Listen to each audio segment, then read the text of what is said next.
시청자 여러분 안녕하십니까. 저널리즘 토크쇼 제입니다. 오늘 함께 하실 분들 소개해드립니다. 저널리즘 전문가죠. 정준희 교수입니다. 안녕하세요. 정준희입니다. 팟캐스트 황태자 최욱 씨입니다. 더 이상은 잘생겨지지 않겠습니다. 최욱입니다. 강유정 교수님 함께합니다. 안녕하세요. 강유정입니다. 오랜만에 초대했습니다. 주진영 선생님 오셨습니다. 안녕하세요. 주진입니다. 그리고 저널리즘 토크쇼 제의 이지은 기자도 함께합니다. 안녕하세요. 이지은입니다. 우리 대표님만 나오시면 숨이 턱턱 막히거든요. 너무 쓴소리를 직설적으로 하시기 때문에 벌써부터 긴장이 됩니다. 최욱 씨의 요즘 새로운 프로그램 들어갔는데 보신 적 있으신가요? KBS의 더 라이브라는 프로그램을 지금 진행하고 있습니다. 지나가다 잠깐씩 봐요. 네. 왜 그것까지 안 보시는 겁니까? 아유, 뭐 그렇게 숨 막혀. 그렇다면 우리 저널리즘 토크쇼 제이 애정이 많으시지 않았습니까? 요즘 어떻게 보고 계시는지요? 시간대를 앞으로 당기니까 네. 도리어 다른 프로그램이랑 부딪히잖아요. 그래서 도리어 못 보게 되는 것 같아요. 네, 그리고 두 번째로는 요새 조금 이 프로그램이 좀 약간 매너리즘에 빠져서 약간 정체하는 거 아닌가. 네. 그런 말을 어떻게 면전에서 하시죠? 누구 면전? 지난주에 우리 지소미아 들을 때 면전 얘기했는데 감이 상당히 어떻게 고해적이네요. 그 매너리즘을 좀 구체적으로 표현해 줄 수 있습니까? 글쎄요. 제 생각에 이 프로그램은 사실은 취재가 탄탄한 취재가 기반을 두고 그걸 갖고 얘기를 해야 이 프로그램이 사는데 그러니까 취재가 아직 준비가 안 됐거나 이제 부실한 상태에서 출연한 사람의 얘기로만 풀려고 하면 그게 한두 번은 몰라도 보는 사람으로 하여금 그 생동감이 많이 떨어지죠. 네. 그런 것 같아요. 오늘 그래서 탄탄한 취재를 또 해왔습니다. 그래서 제가 물어봤어요. 그래서 네. 저한테 와달라고 얘기를 하길래 취재가 제대로 된 거냐. 그렇게 제가 여쭤봤습니다. 이지은 기자는 저널리즘 토크쇼 제이 출입처로 온 지 얼마 안 됐는데 네. 바로 취재에 들어갔어요. 네. 적응도 하기 전에. 네, 적응도 하기 전에 막 몰아쳐서 하게 됐는데 하게 됐습니다. 하고 나니 느낌은 주제는 얘기하지 말고 네. 일단 기존에는 이제 출입처라고 해서 뭐 정부 부처라던가 이런 이제 뭐 경찰서라던가 이런 곳들을 이제 취재를 하다가 이제는 다른 언론사 또는 우리 회사 내에 있는 기자들을 취재를 하는 게 굉장히 어려웠고 저도 좀 언론에 대해서 언론사에 속해 있었고 기자였지만 좀 언론에 대해서 또 보도 행태에 대해서 좀 다시 보게 되는 그런 시간이었던 것 같아요. 앞으로도 그런 시간일 것 같고요. 네. 저널리즘 토크쇼 제이 오기 전에 뭐 많은 이야기들 들었을 텐데 프로그램에 대해서는 어떻게 생각을 갖고 있었는지. 아무래도 좀 아프다라는 생각을 많이 가지고 있었고, 보면서. 네, 이제 비판을 받아들여야 되는데, 이제 물론 그 부분 중에서도 우리가 이제 받아들여야 될 부분과 저거는 좀 우리 문화에서 조금 바로 즉각 수용하기 좀 어려운 부분이 있는데 참 이렇게 비판하시고 말씀하시기는 좀 쉬울 텐데 이걸 우리 일선 현장으로 가져오긴 참 어렵다 이런 생각을 많이 가졌습니다. 네. 네. 앞으로 저널리즘 토크쇼 제이에서 취재력으로 승부를 해주시기 바라고요. 이 방송은 KBS 1TV, 마이케이, 웨이브, 유튜브 그리고 페이스북을 통해서도 만나실 수 있습니다. 최근에 현직 기자와 기사 발행을 원하는 외주 업체를 1대1로 연결해주는 이른바 기자 중개 사이트가 등장해서 논란이 됐습니다. 언론사에 속해 있는 기자가 외주로 받은 보도 자료를 기사화하고 기자가 속한 언론사에 게재하는 데 성공하면 매월 최소 120만 원에서 매년 최소 1,440만 원의 추가 소득을 얻을 수 있다라는 건데요. 오늘 첫 번째 순서로 뉴스 기사 외주 거래 실태를 짚어보는 시간 가져보도록 하겠습니다. 기자 중개 사이트 기자들은 많이 놀라워하는 것 같은데 정 교수님은 어떻게 보십니까? 저는 이게 외주라고 부르는 게 타당한지 잘 모르겠어요. 기사 거래, 기자 거래인데 기자 중개 내지 기사 중개에 좀 가까운 것 같고 일단 언론 홍보 대행과는 또 약간 좀 달라서 그러니까 보도 자료를 누군가가 이제 만들기도 하고 동시에 자기의 매체의 어떤 힘을 가져와 가지고 누군가가 뭔가 써주기 원하는 거를 자기의 출발해서 시작된 취재가 아닌 내용의 바탕을 둬가지고 결국은 옮겨주는 그런 식의 역할이잖아요. 인력 거래 시장에 더 가까운 것 같다라는 느낌이 들거든요. 강희정 교수님 어떻게 보셨어요? 그러니까 부동산 중개라는 말을 할 때 그 대상을 중개하는 거잖아요. 근데 이 대상에 기자 중개라는 말이 들어가는 게 상당히 저는 희한했어요. 차라리 기사 중개라면 오히려 더 납득이 가능할 텐데 이 기자라는 사람 자체가 중개의 대상이 된다는 점에서 지금 말씀하신 것처럼 인력 거래 사이트 같다는 생각이 좀 들었었고 저는 이런 방식으로 저는 비슷한 걸로 고스트라이터도 있잖아요. 그러니까 뒤에 숨어서 대신 책을 써준 사람도 있고 문제가 많은 것 중에 하나가 이제 논문 대필 같은 것들도 있죠. 논문을 쓸 수 있는 여력이 없을 때 대신 써주는. 그러니까 보통은 이런 것들이 능력이 부족할 때 어떤 점에서는 그것을 채우기 위해 어느 정도의 불법성을 감안하고 하는 것들. 가장 심각한 건 아마 대리시험 같은 게 있겠죠. 그런데 이게 불법성을 가지고 있는데 그럼 기자가 이렇게 중개되는 거는 불법적인 건 아닌가? 라는 의구심이 든다는 거죠. 거의 행태를 보자면 비슷해 보이는데 왜 우리는 그런 부분에 대해서 실제로 우리가 보더라도 뭐 이런 게 있구나 홍보 하나 보다 정도로 이렇게 쉽게 넘어가는지 그래서 좀 그 부분에 대해서 오늘 좀 엄밀히 좀 들여다봐야 되지 않을까라는 생각을 했습니다. 최욱 씨는 어떠셨어요? 기자 중개 사이트. 네.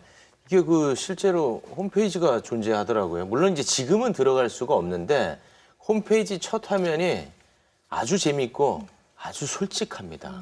거기 딱 들어가면 첫 화면에 우리 옆자리 동료도 한다. 나 빼고 다 한다. 나도 기자 외주에서 돈 좀 벌자. 이런 문구가 써 있고요. 그 아래는 이제 자사와 계약을 맺은 기자가 101개 매체 733명이고 그동안에 이들이 벌어간 돈이 2억 3천만 원이라고 아주 크게 적혀 있습니다. 아주 솔직하고 재밌지 않습니까? 준영 선생님은 2억 얼마면은 그렇게 준영 선생님 보시기에는 큰 돈이 아니라고 느끼실 것 같은데 어떻게 생각하시는지요? 저는 이거 이 프로그램 이제 출연해 달라는 얘기를 듣고서는 들었는데 이런 식으로 쓰면 사실은 이렇게 쓰면 거짓말이라는 뜻이에요. 아, 그래요? 네, 거꾸로. 네. 왜냐하면 진짜로 영업을 하고 있다고 하면 이런 얘기를 갖다가 함부로 하면은 안 되거든요. 왜냐하면 우선 뭐 세금에도 걸릴 수 있는 거고 눈에 너무 띄면 안 좋은 건데 그래서 조금 이상하다 생각했어요. 아, 이 솔직한 게 아니군요. 네. 이지은 기자는 기자들이 이 사이트에 대한 이야기를 많이 했나 보죠?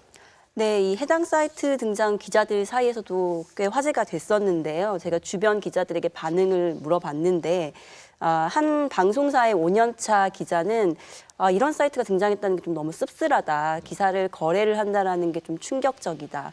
또 기자로서 직업 윤리의식이 떨어졌다라는 비판이 나올 만하다라는 식으로 자조 섞인 좀 반응을 보였고요. 또 한 신문사의 10년차 기자는 사실 알만한 사람들은 다 아는 이야기다. 그래서 이제 그 영세한 이제 온라인 매체 기자들 같은 경우는 하루에 한 30건 이상의 기사를 처리해야 하는 할당량이 있는데 이들이 사실은 돈을 받지 않고도 이 할당량을 채워야 하는 입장에서 건당 얼마씩 돈을 준다라고 했을 때 뭐 쓰지 않을 이유가 있겠느냐, 나라도 쓰겠다 이런 식의 반응을 보였습니다. 제가 이게 외주라고 하는 말이 자꾸 좀 이상하다라고 제가 느끼는 이유가 이거거든요. 그러니까 예를 들면 우리가 외주라고 하면 원래 기사는 그 특정 신문사 내부에서 생산을 하는 건데 자기가 쓸 거를 외부에 부탁을 한다라는 뜻이잖아요. 사실 이거 엄밀히 말하면 그런 방식은 아니거든요. 그러니까 자기 매체에 자기가 기사를 쓰는데 바깥에 부탁으로 그거를 대신 써준다 정도의 의미인 거죠. 근본적으로 언론 홍보 대행하고 사실 그다지 다르지 않고요. 실질적으로 뭐냐면 저쪽에 있는 수요들을 파악해가지고 내 매체가 존재해서 내 기자 이름을 팔아주는 그런 형식을 가지고 있는 거라. 그래서 이게 뭐 어디 다른 언론사에 뭔가 이렇게 부탁을 받아가지고 마치 기고하는 것 같은 그런 형식의 외주 이런 것과는 사실 구별이 돼야 될 것 같아요. 외주라고 하면 안 되겠네요. 네. 그런 말을 쓰면은 좀 여기에는 안 맞을 것 같은데 이 업체와 어떻게 접촉을 해봤습니까? 이 사이트에 들어가 봤어요? 직접? 네, 많은 기자들이 등록을 했다고 하고 또 꽤 높은 수익을 올리고 있다고 해서 꽤 궁금하고 그 기사를 거래하는 과정이 매우 궁금해서 저희가 그 사이트를 통해서 기자 등록을 해서 기사 거래가 어떻게 되는지 그 절차를 확인해 봤는데요. 그 등록 절차가 매우 간단했습니다. 이제 기자가 등록을 할 때 보통 자신이 소속되어 있는 언론사를 기입하도록 되어 있는데 이 기자가 실제로 그 언론사를 다니고 있는지 소속을 하고 있는지 확인하는 절차가 없었고요. 또 그 업체가 가지고 있는 원칙 가운데 좀 눈에 띄었던 게 이제 비밀을 보장해주겠다라는 겁니다. 그래서 이 기자가 이 업체를 통해서 기사 거래를 하고 있다는 사실을 바깥으로 새어나가지 않게끔 비밀에 붙여주겠다. 예를 들어서 기자가 이름을 등록을 할 때 실명을 등록하지 않아도 되고 또 그 기업과의 거래할 때 1대1 매칭, 1대 다나 다대다가 아니라 1대1 매칭만 가능하도록 하게 하고 또 이게 거래가 만약에 성사되지 않았을 때 그 보도 자료를 같은 언론사의 다른 기자에게 주지 않도록 하겠다. 이런 보장 서약까지 제시하고 있다는 게 좀 특이하다고 느껴졌습니다. 허술하게 그지없네요. 취재를 굳이 했어야 됐나 싶을 정도로 예, 그 자세한 내용을 좀 취재한 영상을 좀 보고 이야기 나누겠습니다.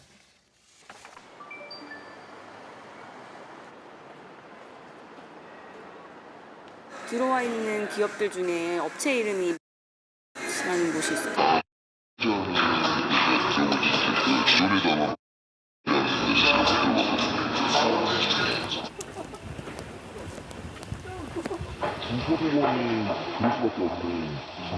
그러니까 이거를 하시게 된 계기가 그냥 왜 일을 하려고 했냐면 저 IT 쪽에 있다 보니까 창업을 하고 싶은 마음이 항상 컸어요. 그래서 이런 것도 비즈니스가 될까? 사이트를 열고 그냥 기자들한테 메일을 보내봤더니 기자들이 이렇게 뭐 갑자기 막 연락이 오는 거죠. 좀 솔직하게 말씀드릴게요. 거기 나와 있는 이제 그런 뭐 기자 수나 뭐 매체 수나 비용 뭐 소득 같은 거는 제가 이제 기자님들 모으려고 좀 허위로 기재하는 거죠. 지금은 이제 오셔가지고 회원 가입하시는 분들은 뭐 한 80만 원 정도 되는데 근데 뭐 제가 그분들한테 일을 드리거나 한 번도 없어요. 네, 문제 그 기자 중개 사이트를 만든 대표를 이지은 기자가 직접 찾아가서 이야기를 들어봤습니다. 어떻게 들으셨는지요? 되게 재밌었던 게 네. IT 계통의 경험이 있다 그랬잖아요. 그래서 창업을 하겠다는 생각을 한 거고 아주 단순하게 얘기하면 플랫폼 비즈니스를 하고 싶었던 건데 대리기사 플랫폼 비즈니스가 아니라 대리기자 플랫폼 비즈니스에 해당하는 거에 어떤 아이디어를 나름대로 가졌던 것 같아요. 이 신문산업이라든가 언론 산업이 뭔지 사실 잘 모르는 상태에서 기자들이 산재에 있고 그 기자를 찾는 사람들이 산재에 있을 텐데 이들을 내가 플랫폼으로 연결시켜주면 되지 않을까라는 소박한 꿈에서 시작하지 않았나 싶습니다. 네, 지금 여기서는 기자들한테 연락한 것만 놔도 사실 수익을 얻기 위해서는 기자를 필요로 하는 사람들을 어떻게 모으냐이잖아요. 그러니까 가령 제 주변에서도 책을 냈는데 예전엔 그렇지 않은데 최근에 엉뚱하게 책을 홍보해드리겠습니다. 뭐 기자를 통해서 하겠다라는 식의 메일들이 책을 출간함과 동시에 온다는 거예요. 물론 대부분 사람들이 무시하지만 그렇다면 이거는 피해자가 발생할 수도 있는 구조라는 거예요. 어떻게 지금 피해자가 나왔는지 정확하게 모르겠지만 근데 저는 어쨌든 간에 아직은 언론사 그리고 기자에 대한 권위가 상당히 크기 때문에 이런 식의 대행업체 내지는 중개업체가 좀 성행하는 게 아닐까. 그리고 그런 플랫폼 회사를 만들겠다라고 마음먹은 것 자체가 기자와 기사에 대한 권위가 있기 때문이라고 보는데 어떤 점에서 이게 지금 전혀 좀 자정론이 없이 너무 많은 언론사들이 창궐해 있고 기사가 지금 창궐한 상황에서 언론사 기자의 어떤 선택권이라던가 혹은 또 한편으로는 통제에 대한 신뢰가 남아있기 때문에 이게 좀 성행하는 것 같은데 점점 더 성행을 하게 되면 그나마 남아있는 일개 한 개인의 기자에 대한 어떤 선택권에 대한 존중, 신뢰 그리고 그 기사와 그 언론사에 대한 어떤 통제권에 대한 신뢰마저도 흐트러뜨릴 수 있는 굉장히 중요한 문제가 아닐까라는 생각이 들기도 합니다. 네. 사이트를 이렇게 거짓으로 만든 건 좀 무리였지만 이야기를 이렇게 보는 저희 입장에서는 저는 좀 안쓰럽게 느껴지기도 하고 일종의 스타트업으로 정말 생각을 했나 봐요, 느낌에. 주진영 선생님은 어떻게 보셨어요?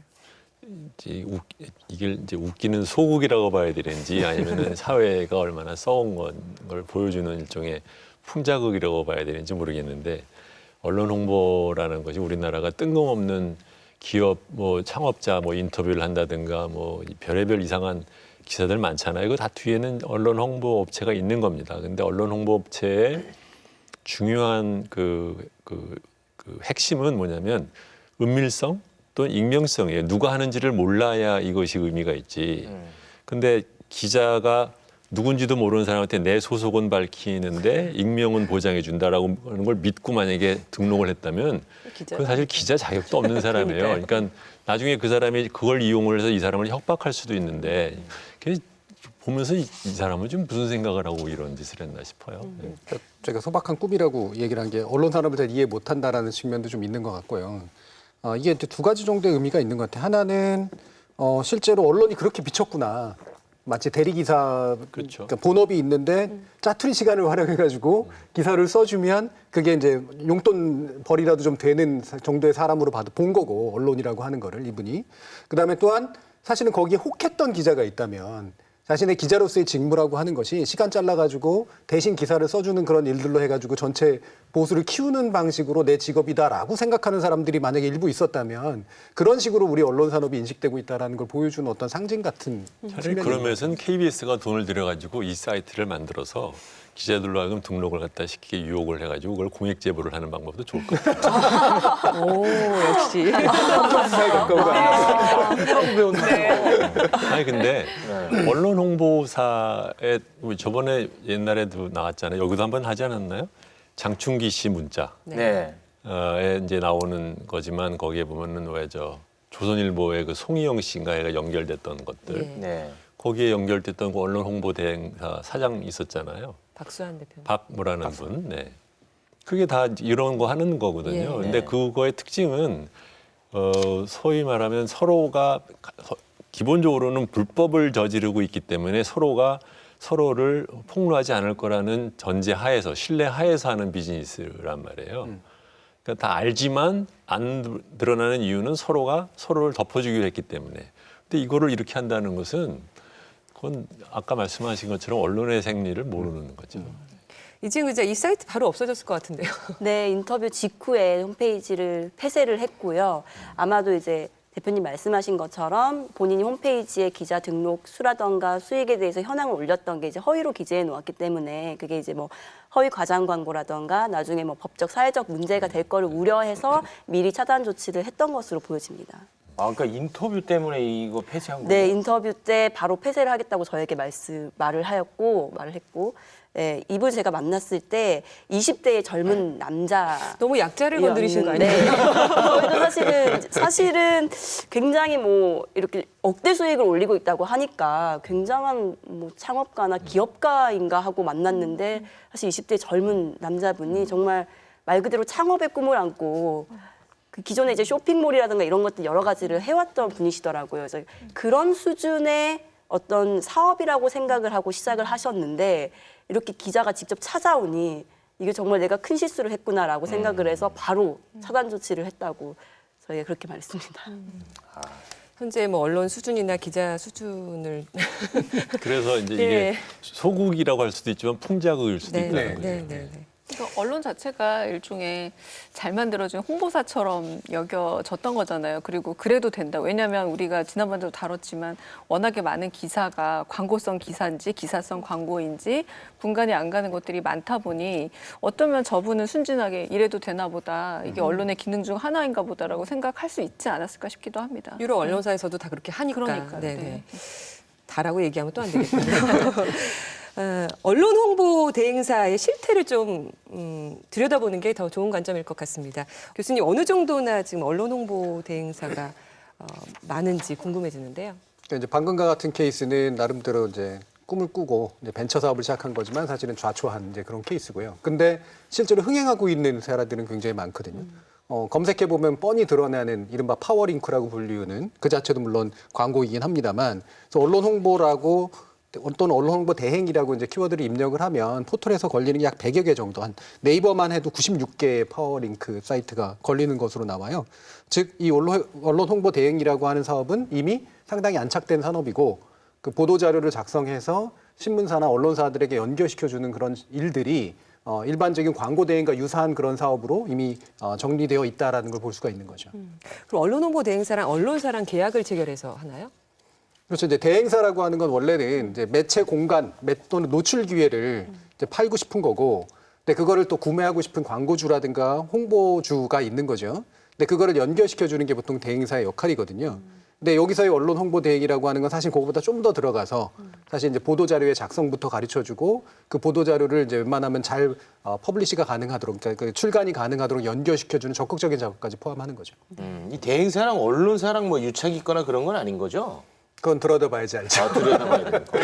유착이 없으면 어떻게 먹고 예. 살아요? 유착이 바로 핵심인데. 그러니까 이게 그렇습니까? 아주 쉽게 말하면 눈에 걸리고 귀에 잘 걸리게 만들어주는 기능이 있을 수도 있어요. 예를 들면 보도자료만 딱 건네줬더니 야 이거 괜찮은 기사가 될 것 같아라고 해서 쓰게 되는 그런 방식이 있겠죠. 근데 네. 저는 그 노하우가 핵심은 아닌 것 같고 잘 되는 언론 홍보 대행사가 있다면 특정 유력 언론이나 기자들하고의 평상시에 네트워킹이 잘 돼 있는 상태일 가능성이 높죠. 주진영 선생님 부연 설명 좀 더 해주시죠. 언론홍보대 행사에 대해서. 아까 말씀드린 거가 제일 잘 드러난 거예요. 그러니까는 그 박 사장이라는 분이 소위 우리나라의 어지간한 뭐 유명인들 그 배경을 잘 생각해 보시면 그게 검찰에서 흘러나온 문자란 말이에요. 그렇죠? 검찰이 일부러 의도를 갖고 흘린 문자를 갖고 뉴스타파에서 자기네들이 좀 더 확인을 하고 난 다음에 공익적인 성격이 있는 사람 것만 풀고 그렇지 않은 사람들은 제가 알기로는 덮은 걸로 알아요. 네. 그 덮은 사람들 중에는 꼭 기업만 있는 게 아니라 공부원 또는 공무원들도 있어요. 근데 그러니까 소위 말하면 우리나라의 그 엘리트들의 그 담합 구조라는 데서 언론 홍보 업체라는 게 굉장히 그 윤활유역 같은 역할을 해요. 그리고 그걸 잘 쓸 줄 알아야 한국에서 좀 크는 거죠. 그래서 그 산업이 사실 아는 사람들 사이에서 그걸 굳이 누가 뭘 알아볼 수는 없지만 알만한 사람은 다 알고 있는 거죠. 어떻게 보면 그런 것이 지금 계속해서 이제 그 온라인 사이트에다가 이제 검색을 하셨다지만 사실은 피라미드이고 검색에 나오는 것은 진짜는 그 검색에도 안 나와요. 네. 그러니까 방금 설명해 주신 게 이제 바로 로비스트라고 하는데 숨겨진 존재가 있는 거고 그 로비스트 안에 언론인들이 끼어 있거나 매체가 끼어 있는 거고 그래서 그거는 겉으로 잘 드러나지 않죠. 근데 여기서 이제 검색에 걸린 이제 그런 비즈니스 같은 경우에는 그런 내밀한 어떤 관계로 영향력인 네트워크까지 형성하고 있지는 못한 상태일 거라고 짐작은 그런 합니다. 거죠. 네, 이지은 기자가 이 언론 홍보 대행사 한 곳과 직접 통화를 진행해서 기사 의뢰 과정에 대해 취재를 해봤습니다. 기사는 업체에서 직접 작성해 주시나요? 아니면 저희 쪽에서 써야 하는 건가요? 일단은 저희 쪽에 보도자료 주시면은 저희가 바로 송출하는 그런 시스템이 하나 있고요. 네. 업체에서 기사 작성이 좀 힘들다. 그럼 저희가 대피 기자님한테 전달해서 네. 기사 완성해서 진행되는 부분이 있어요. 혹시 선호하는 매체사가 따로 있을까요? 아니 그런 거는 없는데. 그냥 일반적으로 많이 쓰시는 거, 광고 많이 안 쓰는 매체사로 많이 진행을 하시거든요. 네네네. 매체 단가표나 혹시 이런 거는 받아보셨나요? 아니요, 못 받아봤어요.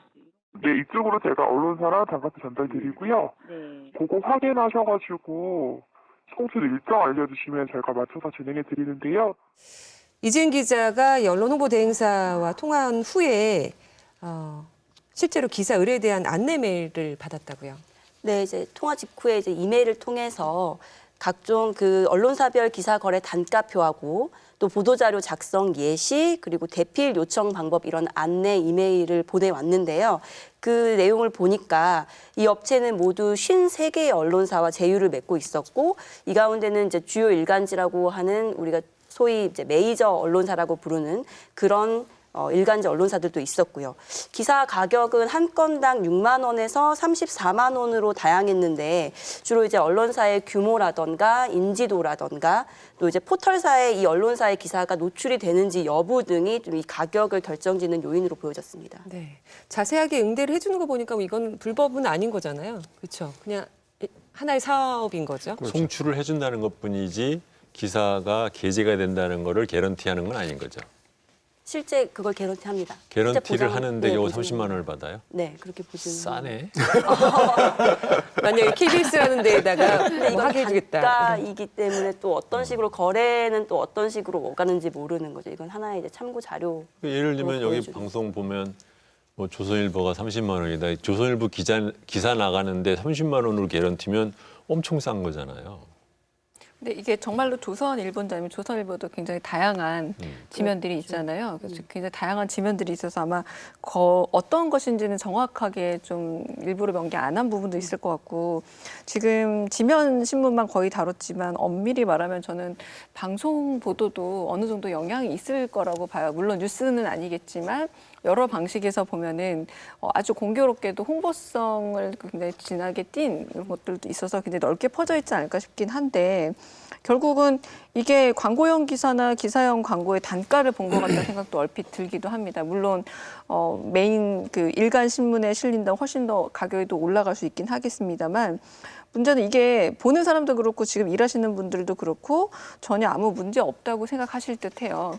그리고 아마 많은 독자분들도 인터넷에 걸렸을 때 이거는 그냥 그러려니 이제 관성화돼서 봤을 것 같은데 결국엔 저는 이게 좀 그 악의 평범성하고 다르지 않을 것 같은 너무나 평범하게 일반화되어 있고 이런 것들이 좀 보편화되어 있기 때문에 거의 감각이 없고 아마 오늘 이렇게 우리가 다루고 있는데 이게 뭐 그렇게 대단한 문제라고까지 생각하실 수도 있지 않을까 시청자분들께서. 그러나 분명 이렇게 홍보가 아닌 기사 형식으로 돈을 주고 거래받는 거는 문제가 있다라는 걸 좀 다시 한번 좀 얘기를 해야 되지 않을까 싶기도 합니다. 이 6만 원에서 34만 원은 온라인에 게재되는 단가. 네, 그렇습니다. 이제 하네요. 포털사에 그 기사가 노출이 되는 것을 노출되는 보장하고 이 가격을 전달하겠다. 이런 내용입니다. 지면은 아무래도 신문 가격이, 지면, 예. 종이 지면일 가능성은 거의 없고요. 뭐 그렇게 된다면 이건 너무 바보 그러니까요. 같은. 제가 회사 예. 다닐 때 그 내던 돈에 비하면 너무 싸서 그리고 제가 볼 땐 이거는 실제 시장가가 아니라 말 그대로 매체 그룹 가격의 어떤 밴드 같은 거를 보여주는 가이드라인에 훨씬 더 가깝고 그것의 계열사인 온라인 신문에서 이 타이틀을 걸고 포털에 노출이 될 때 이제 이 정도 가격을 지불할 걸 생각해라 정도의 가이드라인일 것 같아요. 그래서 실질적으로는 우리가 팍 생각하듯이 그렇게 되는 건 아마 아닐 것 같고 이것도 두 가지 종류를 생각해 볼 수 있는데 우리가 지난번에 다뤘던 기사형 광고라고 이름 붙이고 별도의 섹션으로 이제 편집하는 그런 방식이면은 이런 굳이 여기 온라인 홍보대행 거쳐가지고 잘 안 하거든요. 큰 업체에서 보통 많이 진행을 하기 때문에. 그래서 그거가 아니라 말 그대로 이제 기사가 쓰여지는 방식을 실제로 원할 때 광고성 기사를 쓰는 걸 원할 텐데 그 광고성 기사가 아마 우리가 일반적으로 생각하는 것보다 훨씬 더 마이너한 이제 그런 노출이 되는 대상일 가능성이 높습니다. 그 보도자료 작성 예시도 이 언론홍보대행 업체에서 보내줬다고 하던데 그 아무래도 이 온라인에 노출되는 거니까 그쪽에 관한 뭐 예시가 있었을 것 같습니다. 네, 그렇습니다. 규정을 보도자료 지켜라든지, 작성 예시법을 보면 이제 제목을 쓰는 방법부터 우리 흔히 기사에 보면 이제 제목과 리드 문장이 제일 중요한데 이제 첫 문장을 어떻게 쓰는지 그리고 관계자의 멘트를 좀 어떤 식으로 써야 하는지 이런 것들을 친절하게 안내를 해주고 있었고 특히 이제 특정 연예인의 이름이나 기업의 이름이 들어갈 경우에는 이제 이 포털사가 이거를 광고로 규정을 해서 차단하거나 삭제할 수 있으니까 요 점을 유념을 해라. 그리고 노골적인 사진이나 선정적인 사진, 어떤 특정 업체의 전화번호가 들어가지 않도록 또 주의를 기울여달라는 안내를 친절하게 해주고 있었습니다. 광고성 기사임에도 광고라는 느낌이 안 들게 하라는 주문이 딸려오는군요. 이런 양식에 맞춰가지고 보도 자료를 작성하면 실제로 기사가 나간다는 겁니까? 네, 실제로 저희가 기사로 출고된 사례들을 확인을 했는데요. 네. 이 해당 업체가 저희 이메일을 통해서 단가표와 함께 실제 업체를 통해서 송고된 기사 3건을 보내왔습니다. 그 언론사는 중앙일보, 전자신문, 이슈메이커라는 이런 언론사의 인터넷 매체였는데요. 각각 이 기사들은 피부 관리기기의 어떤 판매 홍보 기사라던가 어떤 뮤지션의 신곡을 홍보하는 기사 등 이런 좀 홍보하는 기사 내용이었습니다. 진짜 나가네. 그 성공률이 더 많았으면 더 많은 기사들을 했을 텐데 그렇게 높지는 않은가 봐요. 아니 그게 아니라 이 사람들이 지금 레이저는. 실적의 증거로서 그렇죠. 보내드셨다는 그렇죠. 거죠. 네. 기사를 이제 의뢰를 하려고 하니까 실제로 해당 당신들의 업체를 통해서 나간 기사들을 샘플로 하나 보내달라라고 얘기를 했더니 이 3건의 기사를 보내왔고 보니까 이 가운데 이제 2곳의 언론사 같은 경우는 실제 작성한 기자 이름이 하단의 바이라인으로 나간 기사였습니다. 기자가 이런 기사를 보고 이거는 그 보도할 가치가 있다라고 판단할 수도 있잖아요. 네, 물론 이 보도 자료를 보고 이건 기사화할 필요성이 있다라고 판단을 할 수도 있겠지만 이제 일반적으로 봤을 때 어떤 뭐 피부 관리 기기가 뭐 블랙 프라이데이를 맞아서 80% 세일을 한다 이런 내용은 사실 뭐 광고나 광고에 가깝지 이걸 기사의 가치가 있다라고 판단하기는 좀 부적절한 것으로 보여집니다. 주로 한 가지 제품에 대해서 집중적으로 이야기를 합니까? 네, 주로 한 가지 제품에 대해서 그 홍보를 하는데 많은 그 활자를 쓰고 있었습니다. 이렇게 했을 때 아까 단가가 얼마라고 그래서 20년만 원, 30년만 원 그런 거죠? 예, 그렇죠. 이제 이슈메이커 같은 언론사는 조금 이제 상대적으로 지명도가 낮기 때문에 이 경우는 한 6만 원에서 아마 10만 원 안팎의 그런 이제 단가에 해당할 것이고, 이제 중앙일보 정도의 이제 우리가 흔히 알고 있는 일간지 정도라면 30만 원대, 20만 원대, 30만 원대 그런 건당 그 대가를 받는 것으로 나타나고 있습니다. 그 돈이 언론홍보대행사에 준 건 맞는데 언론홍보대행사가 그 언론사의 기자한테나 언론사에 줬다라는 거는 확인을 할 수는 없죠. 그렇죠? 네, 이 부분이 좀 업체마다 좀 말이 달랐는데요. 저희가 처음 만났던 그 기사 대행 업체 대표는 기업으로부터 돈을 받아서 일부 수수료 명목으로 떼고 나머지를 기자에게 전하는 방식이다라고 저희에게 설명을 했었고, 지금 이 해당 업체 같은 경우는 본인들이 돈을 받은 건 맞지만 이거를 기자에게 또는 언론사에게 전달하지는 않았다. 다만 그 단가표라는 것은 이 보도자료를 보냈을 때 얼마만큼 기사로 잘 송고가 되는지 본인들이 확인을 해서 그 횟수에 맞춰서 그 단가를 책정해 놓은 일종의 참고 자료일 뿐이지 실제로 이렇게 전달한 적은 없다라고 얘기를 하고 있는데요. 그런데 이제 이런 해당 업체의 홈페이지나 이런 곳을 가보면 상대적으로 저비용으로 어떤 기사를 통해서 광고 효과를 극대화할 수 있습니다. 우리가 이렇게 많은 언론사들과 함께 협업을 하고 있습니다라고 홍보를 하고 있기 때문에 과연 어떤 모종의 대가가 정말 없었는가에 대해서는 좀 의심을 거두기가 어려웠습니다. 만약에 대행사에서 언론사로 돈이 들어갔다는 걸 포착한다면 이거 윤리의 문제를 넘어서는 건가요? 넘어서긴 하죠. 넘어서긴 하는데, 왜냐하면 이게 이제 실제로는 광고라는 얘기고 대가성 있는 기사를 썼을 때 불공정 거래 문제에 걸릴 수도 있고, 네. 그다음에 광고인데 이제 기사로 해버렸기 때문에 이제 표시의 문제, 뭐 실제로 벌금은 없긴 합니다만 그런 식으로 될 수가 있어서 문제를 삼으려면 삼을 수도 있죠. 기자 개인한테 이런 경우 돈이 갔을까? 기자 개인한테 갔을지 이제 뭐 매체사에게 입금됐을 가능성은 더 높은데요. 홍보 대행사인 경우에 매체사에 자기네 매체에다 어떤 기사가 올라오는지를 뻔히 그 윗사람들이 보이기 때문에 그 기자한테만 돈을 주고 회사한테는 돈을 안 줄 수는 없겠죠. 네. 그리고 기자만 돈을 많이 받았다면 더 큰 문제가 생길 수가 제가 있습니다. 잘 이렇게 이해가 안 돼가지고 하나 좀 여쭤보고 싶은데, 그 기업이나 언론사 입장에서 그냥 이 기사 거래 말고 그냥 광고 거래로 하면 깔끔할 텐데 왜 자꾸 이렇게 다른 편법을 다른 루트를 편법을 쓸까? 쓰고 이 기사로 이렇게 거래하는지 이게 제가 잘 몰라가지고요. 기업의 입장에서. 기업도 그렇고 언론사도 그렇고. 영화 홍보할 때도 보면요. 네. 파워블로거라던가 이런 분들이 좀 충분한 홍보를 하셔요. 그럼에도 불구하고 이렇게 전통적인 기사 내지는 기자의 이름을 달고 나온 게 훨씬 더 아직은 언론에 대한 신뢰도가 남아있기 때문이라고 생각을 해요.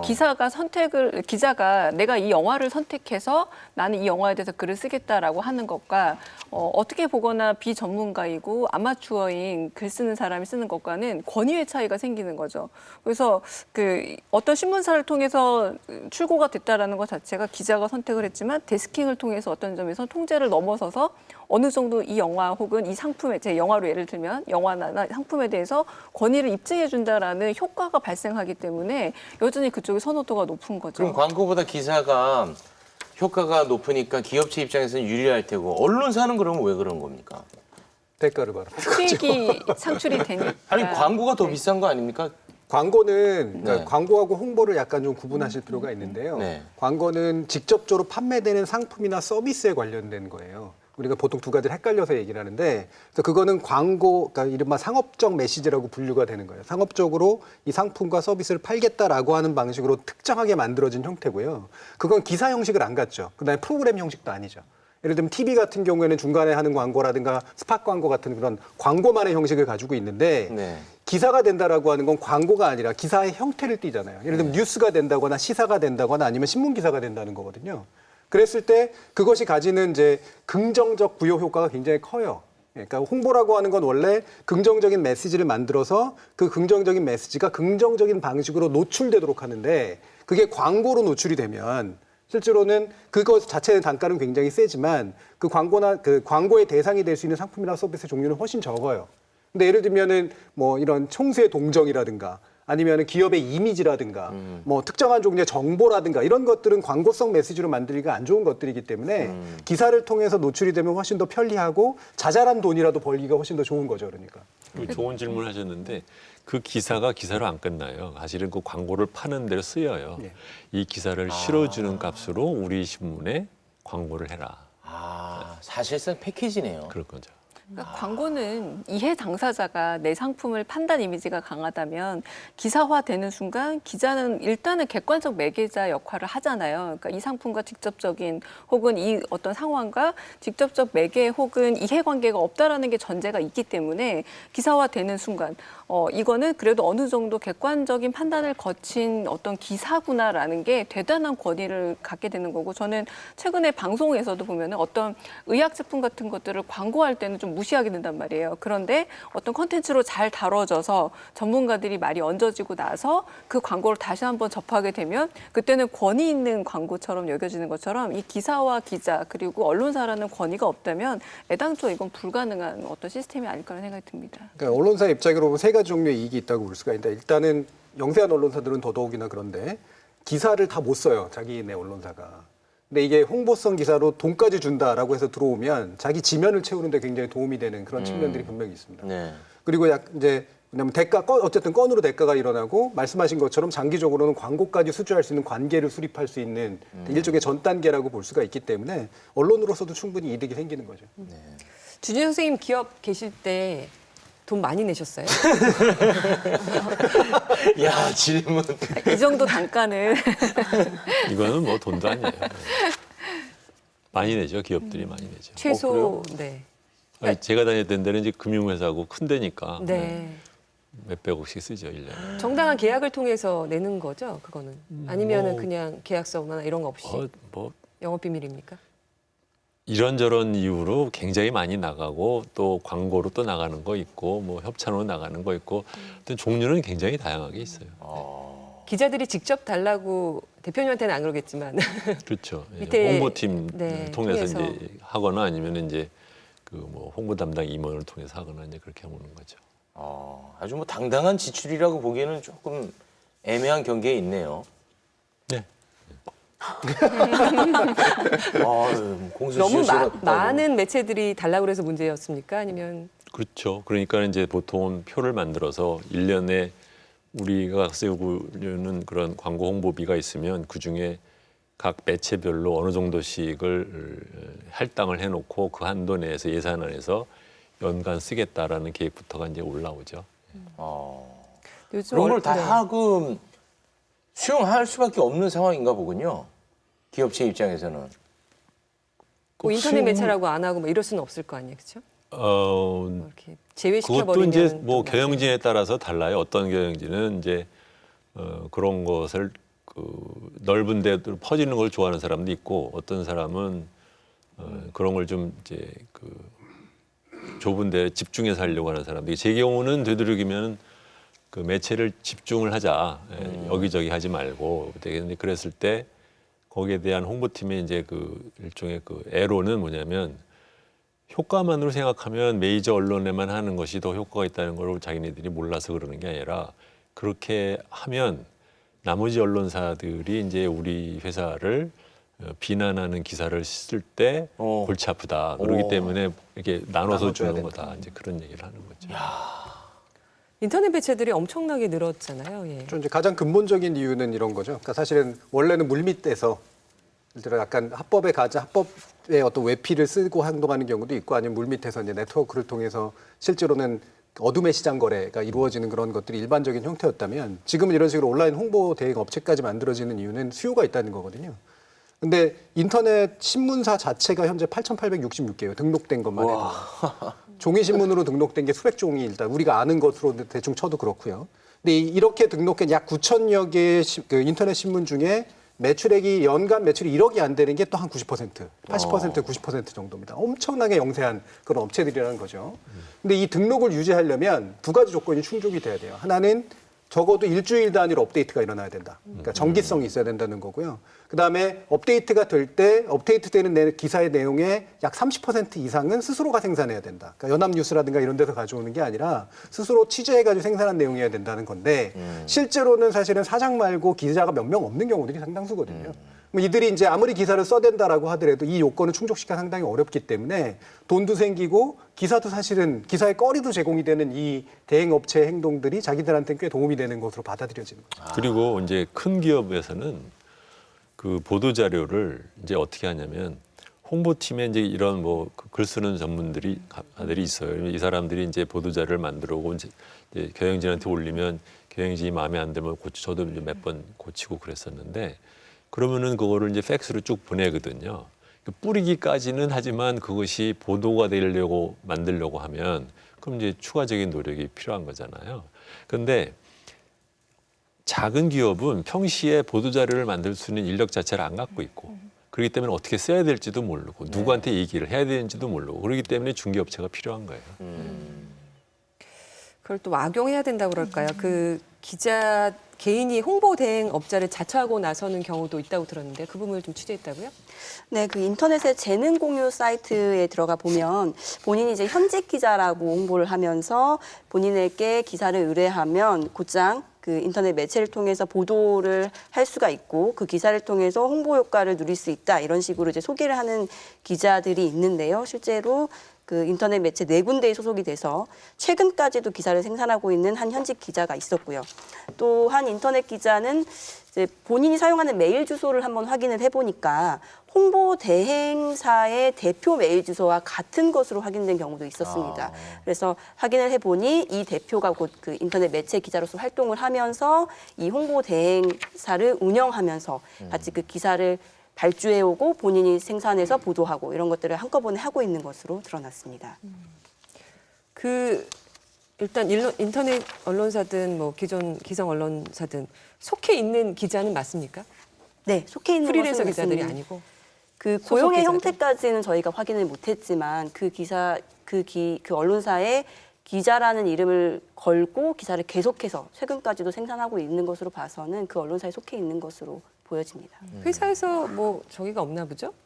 이렇게 상당수가 직접 고용의 형태를 안 취하고 프리랜서 계약 형태를 취하는 경우들이 상당히 좀 있어요. 그리고 매체는 매체 지면 빌려주고 기자는 기자가 그 매체를 활용하는 거기 때문에 일종의 약간 서로 계약 관계를 통해 가지고 문제를 해결하기 때문에 여러 군데에 걸쳐 있는 경우들도 되게 많이 있고요. 그러니까 한 군데 소속된 게 아니라 여러 군데 소속에 대해서 이름으로 검색해 봤더니 잘 몰랐으나 좀 작은 언론사에 여러 군데 노출이 되고 있더라고요. 아마 동명사인은 아닐 거 아니에요. 그렇게 보자면 같은 인물인데 저는 1인 기업이라고 좀 보여졌습니다. 그러니까 기자라는 이름을 달고 있고 기사를 기업화, 나름 이제 요즘 유행하는 자기 기업을 갖고 있는 걸로 보이는데 지금 중요한 거는 이게 포털 사이트에서 검색이 잘 된다는 거예요. 우리 여러 번 다루긴 했지만 단독 기사 경쟁 내지는 백기 기사처럼 계속 언론에 노출이 되는 것 중에 하나가 새로운 기사로 이제 뜨고 있는 게 이런 홍보성 기사들이 상당히 많다라는 거죠. 이거는 그래도 다행히 많이 베끼는 기사처럼 여러 군데서 발견은 안 되긴 합니다만 기사의 질로 봐서 이렇게 기사로 볼 수 있을까라고 하는데 독자들은 원컨 원치 않건 간에 검색 과정에서 계속 보게 되니까 결국은 이게 홍보 효과라는 게 정말로 영향을 미쳤는지 모르겠으나 어쨌든 도달했다는 것만으로 홍보 효과가 있다면 효과가 있는 거거든요. 그러니까 우리의 의지와 관계없이 이렇게 노출되는 것도 문제라고 볼 수 있겠고 결국 이렇게 되면은 많은 소비자들은 이런 기사라던가 이렇게 끊임없이 노출되는 것들에 대해 좀 피로감도 느끼고 결국은 아무런 느낌을 못 갖게 돼서 기사나 기자라는 것 자체 공론장의 위기까지 저는 충분히 줄 수 있는. 왜냐하면 예전 같으면은 어디서 구해야 되는지도 모르는 기사들이 지금은 클릭만 하면 볼 수 있기 때문에 이 위계라는 게 꼭 있어서 좋은 게 아니지만 때로는 이 기사나 혹은 기자 혹은 언론사의 위계라는 게 필요하다는 생각까지도 들기도 하는 사례이기도 합니다. 광고성 뭐 기사에 대한 니즈가 분명히 있다는 거를 확연하게 느낄 수 있는 점인데요. 모르겠습니다. 이 워낙 얇고 광범위하게 펼쳐져 있어서 이런 기자들한테 뭐 기자윤리를 들이밀 수 있는 부분인지를 판단하기가 좀 어려운 것 같아요. 이건 당연히 들이밀어야죠. 네. 그래도 기자라는 타이틀을 이게 갖고 있으니까. 도덕의 문제를 뭐 옳고 선악의 문제를 얘기하는 게 아니라 방금 말씀해 주셨지만 저널리즘의 핵심적인 어떤 일종의 셀링 포인트라고 보여줄 수 있는 게 정보성하고 신뢰성인 거잖아요. 이게 이제 광고나 홍보를 끌어오는 힘이거든요, 사실은. 요 매체력 때문에 나머지가 끌려오는 거니까. 근데 이거하고 광고 홍보하고 핵심적인 정보성하고가 헷갈려 버리는 상태가 오게 되면 장기적으로 보면 이 상품 가치가 떨어진다는 얘기예요. 여기에 광고 홍보를 붙일 이유도 없는 것이 돼 버리는 거라서 결국은 이제 자기 발밑을 파고 있는 그런 행동이라고 이제 볼 수가 있는 거죠. 네, 그 얼마 전에 PD 수첩 보니까 기자들의 그 패거리 문화가 굉장하더라고요. 근데 이럴 때 정말 이런 질 나쁜 기사 쓰는 기자들 이럴 때는 좀 좋은 기자들이 모여가지고 이렇게 좀 쳐내고 이렇게 조금 교통 정리를 하면 좋을 것 같다는 생각이 이거를 들었어요. 좀 우리 이런 얘기 여러 번 이 프로그램에서 한 것 같은데 네. 구조적인 문제를 빼뜨리고 얘기를 하면 안 돼요. 그러니까는 기본적으로 그 언론이라는 게 사업 모델이 광고와 뉴스의 복합 상품이에요. 그렇죠? 그렇기 때문에 이제 서구의 경우에는 광고에 의한 수익과 그 뉴스에 의한 수익의 반반 정도 되는 건데 우리나라는 뉴스에 의한 수익은 15%밖에 안 되고 나머지가 거의 광고성 수익이라는 거잖아요. 그러니까 사업의 구조가 이미 뉴스에 의한 가치는 굉장히 작아졌고 언론, 지금 방송사나 신문사나 기본적으로는 광고에 의한 수입이 대부분인 이 구조하에서 그 회사에 다니는 기자한테 결국은 광고지인데 그런데 그 사람들한테만 윤리를 강조를 하면 그럼 사실은 왜 나한테 그래? 나는 원래 어쩌라는 거냐는 식으로 나올 수 있는 거예요. 뭐냐면 제일 중요한 것은 그렇기 때문에 소위 그 구독자에 의한 수익이 거의 의미가 없게 된 우리나라의 신문사 구조에서는 이거는 뭐 거의 어떠한 양태로 드러나든 간에 이러한 형태로가 그 횡행하는 것은 자연스러운 거예요. 그러니까 전문가주의가 방금 말씀하신 것처럼 기자들의 집단주의라든가 엘리트 폐쇄주의로 가는 건 문제가 되죠. 그러나 제가 느끼기에 뭐냐면 언론인만큼은 기자만큼은 라이센스 없이 자격증 없이 전문가 대접을 받는 그룹이에요. 그거는 네. 권위와 신뢰를 가지고 있다라는 건데 반대로 얘기해서 불법 의료 행위 굉장히 엄단하잖아요. 불법 언론 행위도 엄단을 해야 하는데 어떤 점에서는 언론의 자유라든가 많은 부분들이 이제 등록만 하면은 가능하다라는 이런 자유로운 가능성 때문에 불법 언론 행위들이 자행되고 있다라는 겁니다. 그 중에서 지금 여기서 얘기하고 있는 언론 홍보 대행사 같은 경우는 불법 언론 행위가 될 가능성이 굉장히 높다라는 거죠. 근데 그런 부분에서 좀 결국은 법적으로 우리가 할 수는 있는 거는 거의 없는 것 같아요. 그렇기 때문에 윤리적인 부분, 실질적으로 어떤 실행력을 가지고 있지는 않지만 윤리적인 부분에 대한 요구를 할 수밖에 없지 않을까라는 생각이 듭니다. 그러니까 이게 사실 법의 영역을 보면 법으로는 사실 아마 처벌이 안 될 거예요. 근데 표시 광고에 관련된 어떤 이제 그 법령이나 이런 것들을 보면 정보통신망법이나 이런 데 보면은 블로거들이 블로그를 할 때 상품에 대한 대가를, 그러니까 상품 홍보나 광고에 대한 대가를 받았음에도 불구하고 그 사실을 알리지 않고 내용을 구성하면 벌금이나 처벌을 받도록 그렇게 돼 있거든요. 또 언론은 외려 안 그러고 있는 거예요. 이게 기사라는 이유로 안 받고 있는 거죠. 그러니까 이게 블로거는 외려 사실 언론사보다도 뭐 우리가 일반적으로 더 전문적이 아닌 어떤 존재들인데 그들은 외려 법적으로 규율이 되고 있고 언론사는 기사라는 이름으로 규율이 안 되고 있는 거예요. 그래서 이거는 좀 법적인 어떤 문제가 좀 확실히 좀 있고요. 언론 자유의 측면에서 이제 생긴 문제이긴 합니다만. 그래서 또 윤리 문제로 들어가게 되면 그래서 그 윤리는 어떻게 작동하느냐. 그러니까 도덕적인 선악으로 작동하는 게 아니라 이 시장 질서를 잡는 역할을 해요. 언론사라고 불리우거나 언론사로 등록된 존재들이 굳이 법으로 얘기하지 않아도 자기들 알아서 예를 들면 기자협회 윤리광정에서처럼 기자의 신분을 이용해서 부당이득을 취하지 않는다라든가 윤리 실천 요강에 나오는 것처럼 홍보성 보도자료는 검증 없이 싣지 않는다라든가 이런 식의 것이 그냥 명문 규정으로만 이제 있는 것이 아니라 실제로 그걸 어긴 그 기자라든가 언론사는 퇴출이 돼야 되거든요. 언론의 범주 바깥으로 이제 빼야 되는 거죠. 근데 그 일들이 안 일어나고 있는 거예요. 뭐 아까 이제 주준정 선생님 얘기해 주셨듯이 그래봤자 어차피 뭐 시장이라고 하는 게 다 그렇게 돼서 얘네들을 빼버려도 결국 언론 활동을 할 수밖에 없는 이제 그런 조건이 있다라고 하는 구조적인 한계는 있지만 실제로 이걸 진즉에 사실 우리가 메이저 언론이라고 얘기되는 데들이 스스로 언론사라는 딱지를 붙일 수 있었을 때 시행됐어야 될 부분이 이제 와서 이제 문제가 되고 있는 거죠. 뭐 개선될 것 같지는 않은데 블로거분들이 좀 항의를 할 필요는 있을 것 같습니다. 그 블로거의 파워를 제대로 활용하셔서. 네. 기자 거래 사이트 이야기부터 홍보 대행사를 통한 뉴스 기사 거래 문제에 대해서 잠시 짚어보는 시간 가져봤습니다. 아시아 리더십 컨퍼런스, 세계 지식 포럼, 아시아 미래 포럼, 이런 포럼 컨퍼런스 들어보셨을 겁니다. 언론사가 주관하는 포럼 컨퍼런스 올해도 많이 열렸습니다. 20여 년 전에 언론사들이 해외 거물급 인사를 초빙해서 이런 국제적인 행사를 치러 왔는데요. 최근 몇 년 사이에 부동산, 유통, 건강 포럼까지 그 범위가 좀 확대되고 있는 양상입니다. 저널리즘을 위한 컨퍼런스인지 언론사의 수익을 내기 위한 돈벌이 컨퍼런스인지 짚어보는 시간 가져보겠습니다. 주진영 선생님은 기업에 계실 때는 이런 컨퍼런스나 포럼 행사의 초대를 꽤 많이 받으셨을 것 같습니다. 돈도 많이 내셨으니까. 기업으로서도 이제 협찬을 해야 되니까 하고 또는 이제 협찬만이 아니라 또 참석을 또 요청할 때도 있고 또는 뭐 패널로 나와달라 뭐 이런 얘기도 있고 여러 가지 연락들이 있죠. 네, 연락만 받고 안 나가셨습니까? 제가 원래 게을러서 그런 거 좀, 예. 아래 직원들 보내고.